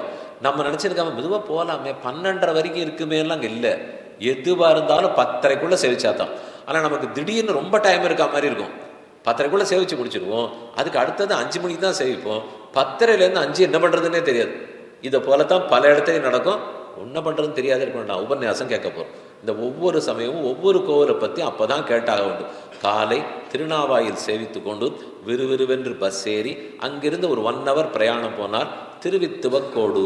தருதுயரன் தடாயேல் உன் சரணல்லால் சரணில்லை அரிசனத்தால் இன்னதாய் அகற்றிடனும் மற்றவள்தன் அருள் நிறைந்தே அழுங்குழவி அதுவே போன்று இருந்தேனே. உன் திருவடியை விட்டு நான் எங்கே போகிறேன்? ஒரு மருத்துவன் ரணச்சிகிச்சை பண்ணி ஆபரேஷன் பண்ணுறான். ரத்தமாக வரப்போகிறோம், மயக்க மருந்து கொடுக்க போகிறான். 4 நாள் எழுந்திருப்போமா தெரியாது. ஆனால் அவருக்கு நம்ம சம்பாவனை பண்ணுறோமா இல்லையா? யார் அவரை கோச்சிக்கிறதே இல்லையே. ஏன்னா நம்ம உடம்ப சரியாக போகிறார். அதை போல திருவித்துவக்கோட்டம்மானே, நீ எனக்கு சில இன்னல்களை கொடுத்தாலும் என்னை சம்சாரத்திலேருந்து சரிப்படுத்த போறேன்னு நான் நம்புறேன். மருத்துவன் பால் மாளாத காதல் நோயாளன் போய் எனக்கு எப்படி மருத்துவனிடத்துல ஒரு நோயாளனுக்கு காதலே மாறாதோ, மீளா துயர்தரினும் வித்துவக்கோட்டம்மா நீ ஆளா உனதருளே பார்ப்பன் அடியேனே. நீ மீளாத துயர் கெடுத்தாலும் உன் திருவடியை விட்டு எங்கும் போக மாட்டேன் அப்படின்னு குலசேகராழ்வார் 10 பாசுரம் தருதுயரன் தடாயேல்னு பாடினார். இந்த ஒரு திவ்யதேசம் மட்டும் குலசேகராழ்வார் மங்களாசாசனம். இப்போ பாக்கி திவ்யதேசங்கள்லாம் நம்மாழ்வார் பாடினார். குலசேகராழ்வார் மலையாள திவ்யதேசத்தை இதை தவிர எதையும் பாடல. இது ஒன்றைத்தான் பாடியிருக்கார். திருமங்கை ஆழ்வார் நம்மாழ்வார் 2 பேரும் 10 பாட்டு பாடினது திருவல்லாங்கிற க்ஷேத்திரம், திருவல்லவாள் எம்பெருமான். ஆக 2வது விதேசம் திருவித்துவக்கோடு. அதை சேவித்து கொண்டு அங்கிருந்து புறப்படும். திருவித்துவக்கோட்டில் பகல் பொழுது சேவித்து கொண்டு அப்போ முதல் நாள் காலையில் 2 இடம் சேவிச்சுட்டோம். ஒன்றும் முதல்ல சேவிச்ச திருநாவாய், அடுத்தது திருவித்துவக்கோடு. அங்கிருந்து புறப்பட்டு குருவாயூரப்பன் சாயங்காலம் 5 மணி வாக்கில் அங்கே போய் சேர்ந்துடணும். குருவாயூரை சாயங்காலம் சேவிச்சுட்டு போகிறோம். அங்கேயே இரவு உணவு, மத்தியான உணவு திருவித்துவக்கோடு. எப்பவுமே கார்த்தால உணவு சிற்றுண்டி, மதிய உணவு, இரவு உணவு 3 வேளையும் உண்டு. ஏகாதசி தவிர பாக்கி நாள்லாம் 3 வேளை உண்டு. ஏகாதசி அன்னைக்கு உண்டு, கொஞ்சம் மாற்றி உண்டு. ஏகாதசி அன்னைக்கு எல்லாரும் பட்டினி இருக்கணும்னா யாத்திரை போது நடக்காது. அதனால் இது 3 வேளையாக இல்லாமல் ஒரு வேளை கஞ்சி கொடுப்போம், ஒரு வேளை உப்புமாவாக்கிடுவோம், ஒரு வேளை மட்டும் ஆகாரம் உண்டு. இதை போல ஏகாதசி அன்னைக்கு மட்டும் மாற்றிப்போம். துவாதசி அன்னைக்கு ததியாராதனத்தோடு உண்டு. நல்ல காலை முடித்து சாயங்காலம் குருவாயூருக்கு போய் அங்கே க்யூவில் தான் நின்னாகணும். யாராலும் உங்களுக்கு ஸ்பெஷல் டிக்கெட் வாங்கிக்கணும்னா அந்த சமயம் நீங்கள் டிக்கெட் வாங்கிக்கலாம். அநேகமாக நம்ம சாயங்காலம் 5லேருந்து ஒரு 7 மணி வரைக்கும் அங்கே தான் இருப்போம். இதுதான் நம்ம இருக்கக்கூடிய சமயம். அன்றைக்கி ஏகாதசி இல்லை, அதனால் அவ்வளோ கூட்டம் இருக்க போகிறது இல்லை. சேவிச்சுடலாம். ராத்திரி வெளியில் வந்து ஒரு இடம் ஏற்பாடு பண்ணியிருக்கோம். அங்கே சாப்பிட்டு விட்டு பஸ்ஸுகளெல்லாம் கிளம்பி 8ஆம் தேதி சனிக்கிழமை இரவு கொடுங்கலூருக்கு வந்து சேருவோம். அங்கே தங்கிடுவோம். அவ்வளவுதான். அன்றைக்கி அந்த 3 க்ஷேத்திரங்களை சேவிச்சுட்டு ராத்திரி கொடுங்கலூரில் வந்து தங்கிடுவோம். இதெல்லாம் 8ஆம் தேதி. அடுத்த நாள் ஞாயிற்றுக்கிழமை 9ஆம் தேதி அன்று தான் மாசி புனர்வசு. மாசி புனர்வசு அன்னைக்கு காலங்கர்த்தால கிளம்பி உடனே திருவஞ்சிக்கிழமை உற்சவம் இல்லை. அன்னைக்கு கார்த்தால திருமூழிக்களம்ங்கிற திவதேசம் சேவிக்கணும். அது நம்ம தங்கியிருக்கிற இடத்துலேருந்து ஒரு 1.5 மணி நேரம் பிரயாணம். அங்கே போய் இருந்து உபன்யாசமெல்லாம் ஆகி பெருமாளை சேவிச்சுட்டு அப்படின்னாலே நீங்கள் இருக்கிற இடத்துல குளிச்சுட்டு தான் கிளம்பணும்.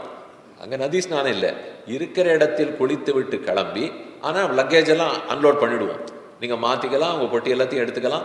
இந்த முதல் நாள்லேருந்தே நீங்கள் ஒரு மாற்று துணி கையில் வச்சுருந்து எழுது, அதெல்லாம் இப்போ இல்லை.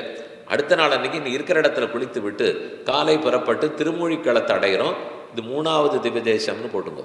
திருமூழிக்களத்தில் சேவித்து முடிச்சுட்டு அங்கிருந்து ஒரு 9 மணி கிளம்பினா 10 மணி வாக்கில் திருவஞ்சி களத்துக்கு வந்துடுவோம். 10 மணியிலேருந்து 2-2:30 மணி வரைக்கும் உற்சவம். மாசி புனர்வசு உற்சவம், தீர்த்தவாரி உற்சவம், சேவை, சாத்துமுறை, பிரசாத விநியோகம், அது எல்லாத்தையும் கலந்துக்கிறோம். அங்கே எழுந்துள்ள இருக்கிற திருவேங்கடமுடையான், ஆழ்வாராச்சாரியர்கள் எல்லாரையும் சேவிச்சுக்கிறோம். மதியம் அங்கிருந்து புறப்பட்டு அதுலேருந்து 1 மணி நேரம் பிரயாணம் பண்ணால் திருக்காட்கரைங்கிற க்ஷேத்திரம்.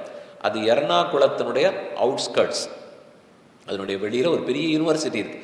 அந்த யூனிவர்சிட்டிக்கு இந்த பக்கத்தில் திருக்காட்கரை, திருக்காட்கரையில் சேவித்து கொண்டு அங்கேயே இரவு உணவை முடித்து கொண்டு அங்கிருந்து புறப்பட்டு திருவல்லா அந்த க்ஷேத்திரத்தில் போய் சேர்ந்து. இதெல்லாம் இன்னைக்கு ஞாயிற்றுக்கிழமை 9ஆம் தேதி அன்னைக்கு இரவு. இது வரைக்கும் 4 க்ஷேத்திரங்கள் சேவிச்சிருக்கோம். திருநாவாய், திருவித்துவக்கோடு, திருமொழிக்களம், திருக்காட்கரை. இது தவிர குருவாயூர், திருவஞ்சிக்களம். அப்படி பார்த்தா 6. 13 க்ஷேத்திர கணக்குன்னு பார்த்தீங்கன்னா 4 சேவிச்சுட்டோம். இனிமேல் நம்ம தங்கியிருக்கிற அந்த திருவல்லாவில் 6 திவதேசங்களை சேவிக்கணும். ஒரே இடம்தான் தங்கியிருக்கு. இப்படி போனால் இப்படி போனால் இப்படி போனால் இப்படி போனால் சுற்றி சுற்றி போனேன்னா 6 க்ஷேத்திரங்களையும் சேவிச்சுடலாம். அது எல்லாமே 10ஆம் தேதி பகல், 10ஆம் தேதி சாயங்காலம், 11ஆம் தேதி பகல். இதுதான் அதனுடைய வேலை. இப்போ 8, 9 முடிஞ்சு போச்சு. 10ஆம் தேதி அன்னைக்கு 4 க்ஷேத்திரம் சேவிக்கணும்.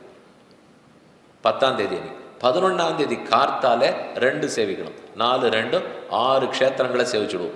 அதுக்கப்புறம் புறப்பட்டு திருவனந்தபுரத்துக்கு போடுவோம். அப்போ திருவல்லால தங்க போகிறது இன்னைக்கு 2 நாள் ராத்திரி. 9ஆம் தேதி ராத்திரியும் திருவல்லால தான் தங்குறோம், 10ஆம் தேதி ராத்திரியும் திருவல்லால தான் தங்குறோம். அதனால கொஞ்சம் சுலபம். பொட்டியை உடனே கட்ட வேண்டாம் இல்லையா? இல்லைன்னா அடுத்தடுத்த நாள் கிளம்பிட்டே இருக்கணும். இதில் இரவு பிரயாணம்ங்கிறது முதல் நாளும் கடைசி நாள் மட்டும்தான். பாக்கி என்றைக்குமே நைட் ட்ராவல் இல்லை. இங்கேருந்து முதல் ஸ்டேஷனுக்கு போகும்போது நைட் ட்ராவல், ஆழ்வார்த்திலேருந்து திரும்பி வரும்போது நைட் ட்ராவல். இந்த 2 மட்டும்தான் நைட் ட்ராவல். ஆனால் லாங் ட்ராவல், இந்த 2மே லாங் ட்ராவல். பாக்கி எல்லாமே ஒரு 2 மணி நாழி, 1 மணி நாழி அப்படி தான் டிஸ்டன்ஸே இருக்கும். அடுத்து அன்னி கார்த்தாலே திருவல்லாலே 3ஆம் நாள் காலை, 8ஆம் தேதி 9ஆம் தேதி முடிஞ்சு 10ஆம் நாள் அன்னைக்கு காலை திருவல்லவாளில் 4 க்ஷேத்திரங்களை சேவிக்கணும்னு சொன்னேன். அதில் முதல் க்ஷேத்திரம் திருவண்வண்டூர். திருவண்வண்டூருக்கு போய் கார்த்தாலேன்னா இருக்கிற இடத்துல குளித்து விட்டு கையில் புத்தகத்தை எடுத்துக்கொண்டு பையை எடுத்துக்கொண்டு திருவண்வண்டூருக்கு போய் உபன்யாசம், தரிசனம் எல்லாம் இது முடிச்சுட்டு திருவண்வண்டூருக்கு அடுத்து திருக்கடித்தானம். இந்த 2 பகல் பொழுதில் சேவிச்சுடும். அப்புறம் மதிய உணவுக்கு பிரேக். சாயங்காலம் மறுபடியும் 5 மணிக்கு 2 க்ஷேத்திரங்கள் சேவிக்கணும். அதில் ஒன்று திருச்செங்குன்னூர், திருச்சித்தாறு, கடைசி திருப்புலியூர், குட்டநாட்டு திருப்புலியூர். 8ஆம் பத்து, 8ஆம் திருவாய்மொழி முடிஞ்சு 9ஆம் திருவாய்மொழியில் நம்மாழ்வார் மங்களாசாசனம் பாடினது. அதாவது ஆழ்வார் ஒவ்வொரு பதிகம் ஒவ்வொரு பெருமாளுக்கு பாடுறார். ஒரே பாசனம் பாடின இடமும் உண்டு, ஒரு பதிகமாக பாடின இடமும் உண்டு. அதை போல் இது 8ஆம் பத்து 9ஆம் திருவாய்மொழி முழுக்கவே அந்த குட்டநாட்டு திருப்புலியூர் பெருமாளுக்கு 8 திவதேசம் சொல்லிட்டேன். இதெல்லாம் 10ஆம் தேதி அன்னைக்கு முடிவுற்றாங்க. 10ஆம் தேதி ராத்திரி அங்கேயே தங்கிக்கிறோம். 11ஆம் தேதி கார்த்தால். அந்த 10ஆம் தேதி தான் ஏகாதசி. 10ஆம் தேதி ஏகாதசி, 11ஆம் தேதி அன்னைக்கு துவாதசி. துவாதசி அன்னைக்கு கார்த்தாலே 3:30 மணிக்கே நாம் தங்கியிருக்கிற திருவல்லவாழ்கிற க்ஷேத்திரம், திருவல்லா பொது பெயர், ஆழ்வார் பாடியிருக்கிறது திருவல்லவாழ், திருவல்லவாழ்னு பாடியிருக்கார். திருவல்லவாழ்னா அன்னைக்கு தான் தீர்த்தவாரி உற்சவம். அந்த கோவில் பிரம்மோத்சவம் நடந்து ஆராட்டுன்னு சொல்லுவாள். கேரளத்தில் தீர்த்தவாரியை நம்ம என்ன சொல்கிறோமோ அந்த பெருமாள் தீர்த்தக்கரைக்கு ஏழ்றாரு இல்லையோ, அதை போல் ஆராட்டு உற்சவம் நடக்கும். ஒரே கூட்டம்னா யானை கூட்டம். நிறைய யானை நிறுத்தி வச்சு செண்டாமேளெல்லாம் வாசித்து ஓஹோன்னு உற்சவம் நடக்கும். வேணுங்கிறவா நீங்களா நடந்து கார்த்தால 3-3:30 மணிக்கு கோவிலுக்கு சென்றால் இந்த உற்சவத்தில் கலந்துக்கலாம். இல்லை நாம் எல்லாருமே 6:30 மணிக்கு சேவிக்க போகிறோம், அது ஒரு பக்கம். உங்களுக்கு இல்லை நான் போகிறேன் வந்திருக்கிறச்சே என்ன இப்போ ராத்திரி கொஞ்ச நேரம் தூங்காட்டா பரவாயில்ல, நான் போய் நிற்கிறேன்னு நிற்கலாம். வெடியெல்லாம் போடுவா, யானையெல்லாம் நிறையா நிற்கும், செண்டாமேளெல்லாம் நல்லா நடக்கும். ஆனால் கூட்டத்தோடு இருக்கிறது நீங்கள் தயாராக இருக்கணும். அப்படியே சௌரியமாக நம்மளை தனியாரெலாம் நிறுத்தி வைக்க மாட்டான். கூட்டத்தோடு நின்றுக்கலாம், சேவிக்கலாம். அப்போவும் அந்த பெருமாள் வெளியிலேருந்து உள்ளே வருவார். உற்சவமூர்த்தி பலிபேர பெருமாள் வெளியில் போய்ட்டு வருவார், சேவிச்சுக்கலாம். உள்ளே அப்போ போக முடியாது. இந்த உற்சவம் முடிஞ்ச பிற்பாடு தான் உள்ளே போய் பெருமாளை சேவிக்க விடுவார். அந்த பெருமாள்கிட்ட ஒரு ஆச்சரியம், அவர் முகத்தை சேவிச்சா திருவடி சேவையாகாது, திருவடியை சேவிச்சா முகத்தை சேவிக்க முடியாது. இப்படி அதாவது அந்த கர்ப்பகத்தினுடைய வாசலினுடைய அமைப்பு அப்படி இருக்கு. அவர் உள்ள உயரமாக இருக்கார், கீழே இறங்கி சேவிச்சோன்னா முகம் சேவையாகும், ஒசரத்துலேருந்து சேவிச்சோ தான் திருவடி சேவையாகும். இப்படி தான் சேவிச்சுக்க முடியும். அது எங்களுக்காக கொஞ்சம் மாற்றிக்கூட, ஆழ்வாருக்கே அவர் மாற்றிக்கலையே, அப்புறம் நமக்காக மாற்றிக்கிறேன்னா மானசமாக சேவை சாதிப்பார். இப்படி கண்ணில் நன்னா சேவிச்சுன்னுட்டு 2 பேரையும் சேர்த்து வச்சு திருமகண்டலம் திருவடின்னு நம்ம தான் நினைத்து கொள்ள வேண்டும். 5.5 அடி ஒசரத்தில் இருக்கிற பெருமாள், அதே 5.5 அடி ஒசரத்தில் தான் அயோத்தியில் ராம்லல்லா இருக்கார். அதே மாதிரி அங்கேயும் பார்த்தீங்கன்னா நல்ல உயரமான பெருமாள். திருவல்லவாழில் சேவித்து காலை உணவை முடித்து கொண்டு அங்கிருந்து புறப்பட்டு திருவாரன் விளை, ஆரன்முளான்னு படகு போட்டி கேள்விப்பட்டிருப்பேன். அதை ஆழ்வார் பாடினது திருவாரன் விளைன்னு பாடுறார். அங்கு சென்று சேவித்து அந்த உபன்யாசத்தை முடிச்சுட்டு மதிய உணவையும் திருவாரன் விளையில் முடித்து கொண்டு அங்கிருந்து புறப்பட்டுடுறோம். எல்லாம் 11th, எல்லாம் 11ஆம் தேதி அன்னைக்கு. 11ஆம் தேதி சாயங்காலம் 6 மணி வாக்கில் திருவனந்தபுரத்துக்கு வந்து விடணும். 7:30 மணி வரைக்கும் தான் கோவிலில் சேவை உண்டு. அங்கே தான் உங்களுடைய சாதுரியம், வேகம், விவேகம், உடல் எவ்வளவு ஒத்துழைக்கணும், எத்தனை வேகமாக பஸ் ஸ்டாண்டில் இறங்கி உங்கள் பொட்டியும் எடுத்துட்டோ எடுத்துக்காமலோ எவ்வளோ வேகமாக கோவிலுக்குள்ளே போகிறோம், கியூவை பிடிக்க போகிறோம், பெருமாளை சேவிக்க போகிறோங்கிறது அங்கே தான் நீங்கள் பார்க்கணும். பார்த்துங்க, நிச்சயமாக நடக்கும். எல்லா இடத்துக்கும் சேவிச்சுன்னு தான் இருக்கும். அவரும் சேவை சாதிப்பார். சில இடங்களில் சேவை கிடைக்கணும்னால் அது அவர் வச்ச வழியாகத்தான் இருக்கும். நம்ம என்ன முயற்சி பண்ணோம்னாலும் அந்த இடத்துல தப்பி போயிடலாம். எங்கேயும் தப்பினதில்லை. ஆனால் அந்த வேகம் நம்ம தான் கொஞ்சம் ஜாக்கிரதையாக இருக்கணும். போய் சேவிக்கணும். இரவு திருவனந்தபுரத்தில் சேவித்து கொண்டு தங்குமிடத்தில் தங்கி விடுகிறோம். கொஞ்சம் தள்ளி இருக்கிற இடமும் உண்டு. கோவிலுக்கு கிட்டக்கெல்லாம் எல்லாம் போகாது. அநேகமாக அகாமடேஷனுக்கு எங்கெங்கே முடியுமோ பக்கத்தில் பஸ்ஸுகள் போகும். முடியாத இடத்துல கொஞ்சம் தள்ளித்தான் நிற்கும். இது எல்லாமே இப்போ என்ன எடுத்து கூட்டம் அதிகமாக கோவிலை சுற்றி எல்லாத்தையும் ஃப்ரீ பண்ணி விடுறோம் அப்படின்னு எல்லா இடத்துலையுமே இப்போ நடக்கிறது இல்லையோ. அதனால என்ன பண்ணிவிட்டா, கிட்டக்க போகணுன்னு இருந்தால் பஸ்ஸு கிட்டக்க போயிடும். ஆனால் அகாமடேஷன் தள்ளி இருந்தால் பஸ் அகாமடேஷனுக்கே போகும். இல்லை கோவிலுக்கு கிட்ட அகாமடேஷன் இருந்ததுன்னா பஸ்ஸு போகாது. இந்த ரெண்டில் ஒன்றுன்னு வச்சுங்க. கோவிலுக்கு பக்கத்துலேயே தங்குற இடம் இருக்கா, பஸ் அங்கே போகாது.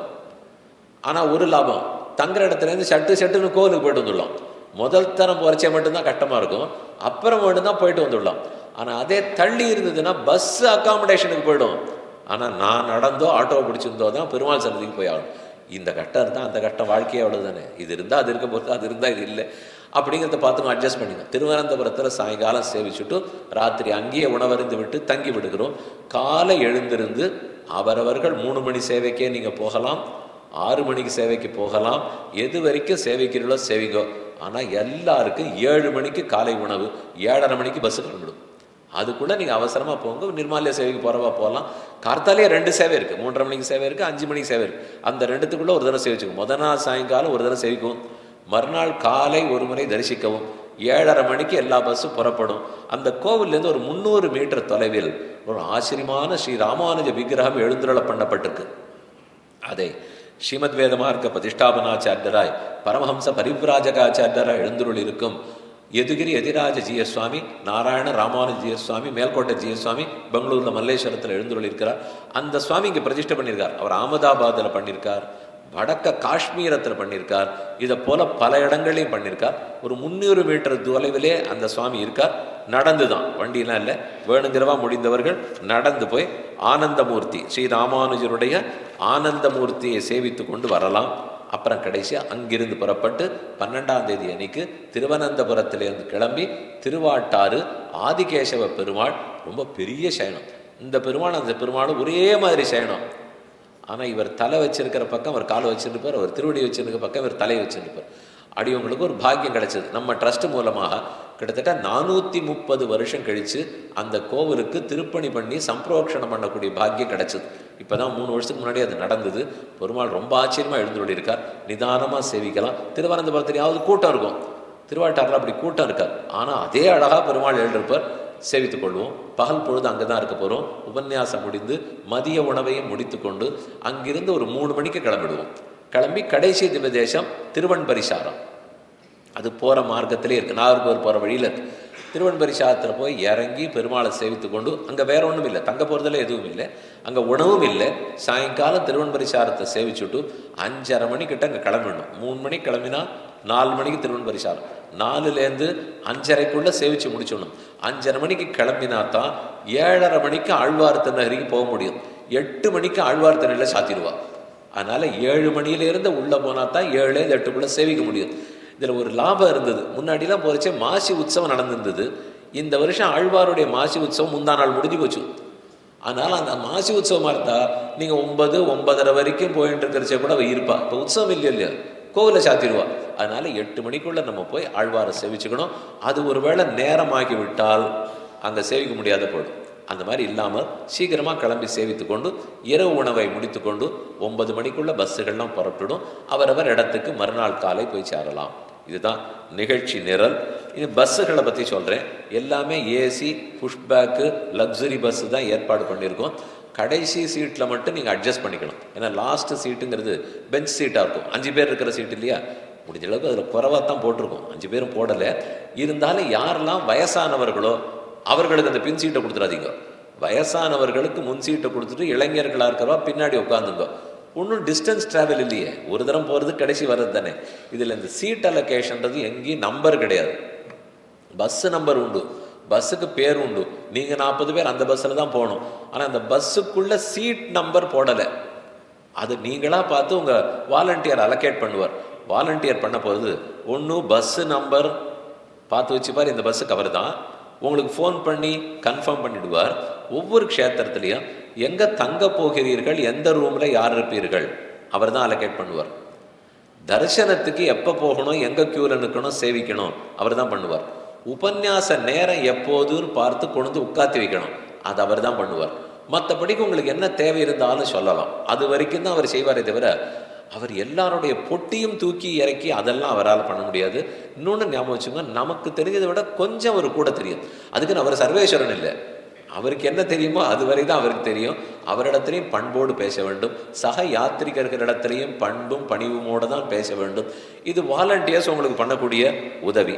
இந்த எல்லா க்ஷேத்திரத்திலையுமே காலணி அலௌடு இல்லை, வாசலில் விட்டுட்டு போகணும். ஷர்ட்டு நிச்சயமாக அலௌடு இல்லை, உத்திரியத்தோடு தான் செல்ல வேண்டும், புடவையோடு செல்ல வேண்டும். இது வரைக்கும் ட்ரெஸ் கோடை மெயின்டைன் பண்ணிங்கோ. தனித்தனி அர்ச்சனை பண்ண வேண்டாம், குரூப்பாக பண்ணிங்கோ. திருவனந்தபுரத்துலேயும் குருவாயூர்லேயும் டிக்கெட் வாங்க வேணுமானால் யாரான ஆன்லைன் புக் பண்ணோம்னா அது உங்களது பண்ணிக்கொள்ளவும். பஸ்ஸுகளுக்கு ஒவ்வொரு பஸ்ஸுக்கும் ஒரு பேர் உண்டு. இந்த பேர் என்னவா வச்சுருக்கோம்னால், ஒவ்வொரு க்ஷேத்திரத்திலையும் பெருமாள் ஆழ்வாருக்கு ஒரு குணத்தை வெளிப்படுத்தினார்னு சொன்னேன்னா அது ஞாபகம் இருக்கட்டும்ங்கிறதுக்காக அந்த குணம் பேரே வச்சுருக்கோம். ஒரு பஸ்ஸுக்கு இந்த குணத்தோட பேர் அது என்னங்கிறத ஒவ்வொரு உபன்யாசத்துலையும் சொல்கிறேன், அது நீங்கள் கேட்டுருவீள். ஆனால் நீங்கள் காத்துருக்கணும், என் பஸ்ஸுனுடைய குணம் விளக்க என்னைக்கு வரப்போகிறது, அந்த க்ஷேத்திரத்து பரிச்சை தான் வரும். ஆனால் கிளம்பும்போது என் பஸ்ஸு எந்த க்ஷேத்திரத்தினுடைய குணம்னு அப்போ தெரியாது. நீங்கள் உள்ளே போய் உட்காந்து கேட்டால் தெரியும், உங்கள் புஸ்தகத்தில் இருக்கும். வேணும்னா அதை படிச்சுன்னா தெரிஞ்சுக்கலாம். பஸ்ஸுக்கு பேர் உண்டு, பேர் ஞாபகம் இருக்கலாம், இல்லாத போகலாம். நம்பரும் கொடுத்துருக்கோம், அது ஞாபகம் வச்சுக்கோங்க. அந்த பேரு பஸ்ஸு நம்பர்லாம் உங்கள் பேட்ஜில் இருக்கும். யாத்திரிகளுக்கு ஒரு பேட்ஜ் கொடுத்துருக்கமே அதில் இருக்கும். எதுக்கு நான் சொல்கிறேன்னா, ஒரு இடத்துல போய் பஸ்ஸை நிறுத்தும் போது 16 பஸ்ஸு நிற்கும், நடுவில் கோவிலுடைய சந்நிதி தெரு போகும். வெளியில் வருவீர்கள், எந்த பக்கம் உங்கள் பஸ்ஸு நிற்கிறதுன்னு தெரியாது. 8 பஸ்ஸு நீங்கள் நடந்து பார்த்தீங்கன்னா எவ்வளோ தூரம் இருக்குன்னு தெரியும். இந்த பக்கம் 8 பஸ் இருக்கும், இந்த பக்கம் 8 பஸ் இருக்கும். ஒரு தடவை ரைட் சைடு நீங்கள் போய்ட்டு உங்கள் நம்பர் இருக்கான்னு கடைசி வரைக்கும் தேடிட்டு வந்து, அது ரைட் சைடில் இல்லை லெஃப்ட் சைடில் இருக்குன்னு நீங்கள் தேடிட்டு போனீங்கன்னா இதுக்கே 15 நிமிஷம் ஆகும். அதனால தான் கரெக்டாக எங்கே இறங்குறோன்னு பார்த்துங்க. கூட இருக்கிற சக பயணிகளோட கூட போயிட்டு வாருங்கள். இல்லைன்னு விட்டுட்டா தனித்தனியாக ஒவ்வொருத்தரும் தேடணும். ஆனால் உங்கள் வாலண்டியருக்கு கரெக்டாக பஸ் எங்கே நிற்கிறதுன்னு தெரியும். அதனால தான் அவர் பின்னாடி போயிட்டா பஸ் இருக்கிற இடத்துக்கு அவர் கூட்டின்னு போயிடுவார். கொஞ்சம் கட்டமாக தான் இருக்கும், அதை அவரோட நீங்கள் கோஆர்டினேட் பண்ணிங்க. அது ஒரு சீட் நம்பர் இல்லையே சொல்லிட்டேன். பஸ்ஸை எக்ஸ்சேஞ்ச் பண்ணிடாதீங்க. ஏன்னா வாலண்டியர் உங்கள் பஸ்ஸில் இருக்க யாரெல்லாம் யாத்திரின்னு கையில் வச்சுருப்பார். ஒவ்வொரு தரம் கிளம்புறதுக்கு முன்னாடி அட்டண்டன்ஸ் எடுப்பார், இறங்கரிச்சே அட்டண்டன்ஸ் பார்த்துப்பார். நீங்கள் இல்லை எனக்கு வேண்டிவா அந்த பஸ்ஸில் இருக்கா, நான் அவளை பார்த்து 10 வருஷம் ஆகுது, அதனாலே அதே பஸ்ஸில் தான் கூட வரணும். ரொம்ப பிடிவாதமாக சொல்லுவாள், எனக்கு ரொம்ப நெருங்கின உறவுக்காரர்கள், அதனால் அந்த பஸ்ஸில் தான் நான் வரணும்னு. இந்த நெருங்கின உறவுக்கு ஒருத்தருக்கு எப்பப்பெல்லாம் பார்த்துட்டு இருக்கீங்க, என்னென்ன பண்ணியிருக்கீங்கன்னா பார்த்ததே இல்லை, அதனால தான் இங்கேயானு பார்க்கலான்னு இருக்கேன்னு. அந்த மாதிரிலாம் வச்சுக்காதீங்க. நீங்கள் தான் எக்ஸ்சேஞ்ச் பண்ணிட்டீங்கன்னா வாலண்டியருக்கு கவுண்ட்டு மிஸ் ஆகிடும். அவருக்கு பேர் யாருன்னு தெரியாது. திடீர்னு புதுசாக 2 முகம் வந்துட்டு இருக்கே, அப்போ நம்ம 2 பேர் எங்கே போனான்னு அவர் புரியாது இருப்பார், பஸ் எடுக்க மாட்டார். கவுண்ட்டு கரெக்டாக இருந்து எல்லாரும் இருந்தால் தான் அது அவர் அட்டண்டன்ஸ் எடுக்கிறது ஒரு பக்கம். பக்கத்தில் உட்காண்டிருக்கிறவ யாரானு இல்லைன்னா உடனே குரல் கொடுக்கவும், இவர்களை காணும், பஸ்ஸை எடுக்க முடியாது, இவ இன்னும் போனவா இன்னும் காணும்னு நீங்கள் சொல்லணும். நம்ம பாட்டுக்கு அது எனக்கு தெரியாது, யாரோ வந்தார்களே யாரோ போனார்களே எல்லாம் விடக்கூடாது. அதுவும் கொஞ்சம் வயசானவர்களாக இருந்து அவ்வளவா கொஞ்சம் உடல் ஆரோக்கியம் குறைவானவளாக இருந்தால் ப்ளீஸ் டேக் எக்ஸ்ட்ரா கேர். இதில் யாரோ ஒருத்தர் நடத்துகிறார், நான் மாட்டுக்கு சாஞ்சின்னு உட்காந்துருக்கோம்லாம் நினைக்கக்கூடாது. எல்லோரும் சேர்ந்து போனால் தான். 5 பேர் நீங்கள் குடும்பத்தோட ஒரு காரை எடுத்துன்னு போயிட்டு வந்து பாருங்க, எவ்வளோ குழப்பம் வருதுன்னு அப்போ தெரியும். அதே இப்போ 16 பஸ்ஸில் 600 பேர் போகணும்னால் அது எல்லாருடைய ஒத்துழைப்பு இருந்தால் தான் செய்ய முடியும். B vigilant. பக்கத்தில் யார் இருக்கா என்ன, அவ்வளோதான். சுற்று வட்டாரத்தில் என்ன இருக்குன்னு தெரிஞ்சுன்னா போகும். அடுத்தது பகவத் குண அனுபவம், நாம சங்கீர்த்தனம், பாசுரங்களை பாடுதல், பஜனை பண்ணுதல், இவைகளிலேதான் புத்தி செல்ல வேண்டும், தாக்கு செல்ல வேண்டும். எக்காரணம் கொண்டு வதந்தி பேச்சுவார்த்தை முதல்களை செய்ய வேண்டாம். பஸ்ஸு நம்பரையும் நேமையும் ஞாபகம் வச்சுங்க. லக்கேஜ் ரொம்ப எடுத்துக்கொண்டு வர வேண்டாம். ஒரு பெட்டியோடு டிராவல் லைட், குறைச்சலான லக்கேஜ் எடுத்துகிட்டு வந்தால் நிறைவாக சந்தோஷத்தோடு திரும்பி வரலாம். நைட்டு ஹால்ட்டுங்கிறது ரிக்வஸ்ட் ஆன் எந்த முதல் நாள் மட்டும் சொல்லியிருந்தேன் நைட் ஹால்ட்டும் போது இறக்க விட போகிறது இல்லைன்னு. பாக்கி நாள்லாம் நீங்கள் இறக்கத்தான் போகிறீர்கள். என்னைக்கு இறக்க விடலையோ அந்த முதல் நாள் இல்லை நான் மறந்து போயிட்டேன்னு இறக்க சொன்னால் முடியாது. ஏன் சொல்கிறேன், 40 பேருடைய லக்கேஜும் உள்ளே லோட் பண்ணியிருப்பா. உங்கள் லக்கேஜ் ஃபார்ச்சுனேட்லி அன்ஃபார்ச்சுனேட்லி உள்ளே போயிருக்கும். நீங்கள் ஒருத்தர் இறக்கணும்னு சொன்னாலும் 40 இறக்கினா தான் நடக்கும். 40 இறக்க போகிற இடத்துல அது கஷ்டம் இருக்காது. ஒத்தருது மட்டும் இறக்கணுங்கிற இடத்துல தான் டிஃபிகல்ட்டி வரும். அது இல்லாமல் பார்த்து கொள்ளவும். பஸ்ஸு வாலண்டியர்கள் அவர் தான் சிங்கிள் பாயிண்ட் கான்டாக்ட். உபன்யாசத்துக்கு கொண்டு வர்றதுக்கும் தரிசனத்துக்கும் அகாமடேஷனுக்கும் பஸ்ஸு டிராவலுக்கும் இது எல்லாத்துக்குமே சிங்கிள் பாயிண்ட் ஆஃப் கான்டாக்ட் அவர் தான். அவரே உங்களை 2ஆம் தேதி அன்னைக்கு கூப்பிட்டு தன்னை அறிமுகப்படுத்திக் கொள்வார். மியூச்சுவல் ரெஸ்பெக்டோடு நடந்து கொள்ளவும் அவரால் எவ்வளோ உதவ முடியுமோ செய்வார்.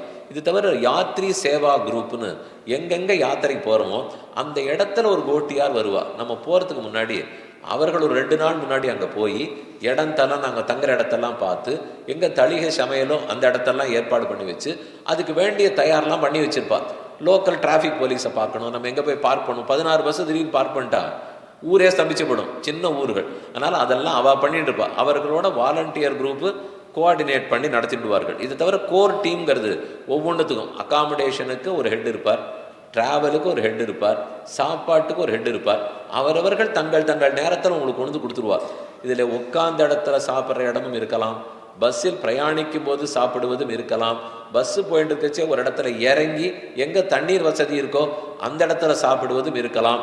எங்கே கிடைக்கிறதோ அங்கே சாப்பிட்டுக்க போகிறோம், பிரயாணம் பண்ண போகிறோம். நீங்கள் எடுத்துன்னு வரும்போது அங்கங்கே கொடுப்பா, கீழே விரிச்சுக்கிறதுக்கு அதெல்லாம் இருக்கும். இருந்தாலும் ஒரு பெட்ஷீட் வரைக்கும் நீங்கள் வச்சுங்கோ. அப்படியே இருந்தாலும் சாதாரண இடம் தான் ஒன்று கிடச்சிருக்குதுன்னா ஒன்று விரிச்சுன்னு படுக்கணும் இல்லையோ. அதுக்கு வேண்டியது அளவுக்கு ஒரு லைட்டாக எது தேவைப்படுமோ.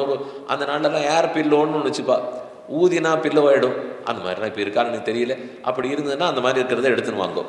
ஃபுட்டு, வாட்டர், மெடிசன் உங்களுது நீங்கள் கொண்டு வரணும். ஃபுட்டு எதுவாக இருந்தாலும் உங்களுக்கு கொடுக்கப்படும்.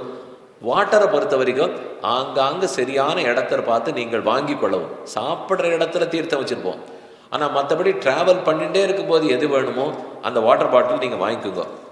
7th டின்னர் மீண்டும் முறை ரீஐட்டரேட் 7th அன்னைக்கு வேண்டிய முதல் நாள் பிரயாணத்துக்குரிய டின்னர் நீங்கள் தான் எடுத்துக்கொண்டு வருகிறீர்கள். ஏகாதசி அன்னைக்கு தவிர பாக்கி நாட்கள்லாம் 3 வேளை உணவு கொடுக்கப்படும்.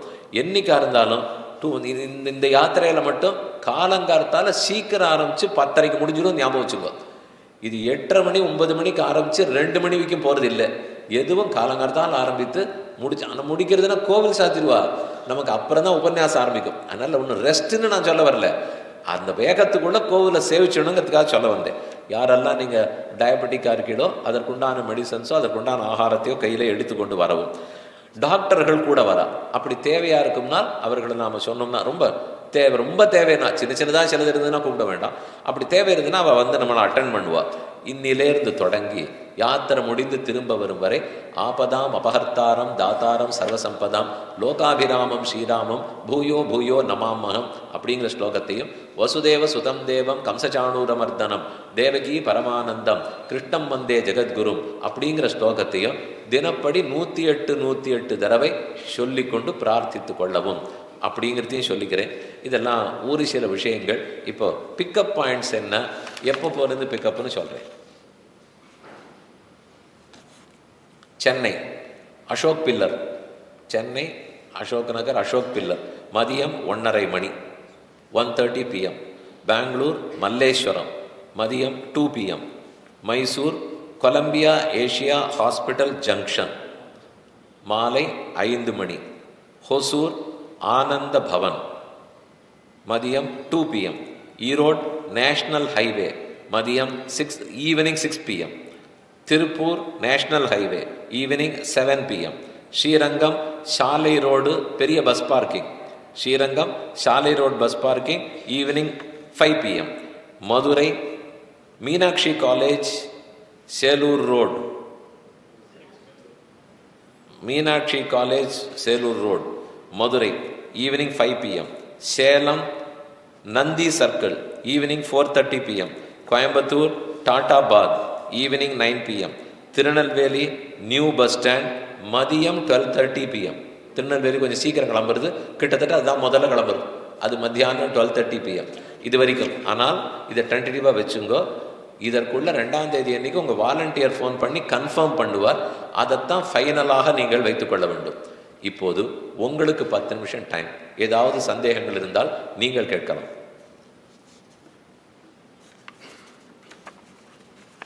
ஒரே ஒரு ரிக்வெஸ்ட்டு, இதில் ஒரு பஸ்ஸில் இருக்கிறவர்களுக்கு மட்டும் சில தேவை இருக்குங்கிறதுக்காக அவர்களை கொஞ்சம் ட்வின் அக்காமடேஷனாக சில ஹோட்டல்ஸில், நல்ல ஹோட்டல்களில் தான் அதில் போட்டிருக்கோம். அந்த பஸ்ஸில் இப்போ 22 பேர் தான் இருக்கா, இன்னொரு 15 பேர் வேணும். ஆனால் இது யாருக்கு வேணும்னால் 15 பேர் வரைக்கும் தான் எடுத்துப்போம். ஒருவேளை உங்களுக்கு அந்த மாதிரி ரூம்ஸ் வேணும், எல்லாருமே ரூம் தான், இன்னும் 3 பேர் 4 பேராக ஷேர் பண்ணியிருக்கோம். இல்லை அந்த மாதிரி போகணும்னு இருக்கிறவர்களாக ஒரு 15 பேர் மட்டும் யாரான் இருந்தால் இது நீங்கள் அந்த ஹோட்டல் சார்ஜை நீங்கள் தான் பேர் பண்ணிக்கணும். அது 22 பேர் ஏற்கனவே ஒரு பஸ்ஸில் தனியாக இருக்கார்கள். இன்னும் இதுலேருந்து மாற்றினால் இந்த பஸ்ஸுகள் இன்னொரு 15 பேருக்கு இடம் கிடைக்கும். அதுக்காக சொல்ல வந்தேன். ஏன்னா ஏற்கனவே இருக்கிறவா வெயிட் லிஸ்ட்லேயே நிறைய பேர் இருக்கிறார்கள். அந்த மாதிரி ஒரு 15 பேர், ஆமாம் அந்த ரூம் அக்காமடேஷனுடைய சார்ஜை நான் கொடுத்துக்கிறேன் அப்படின்னு யாருக்கான எண்ணம் இருந்தால் அவர்கள் மட்டும் கொஞ்சம் கிளம்ப போச்சே வந்து பார்த்துட்டுனா போதும்.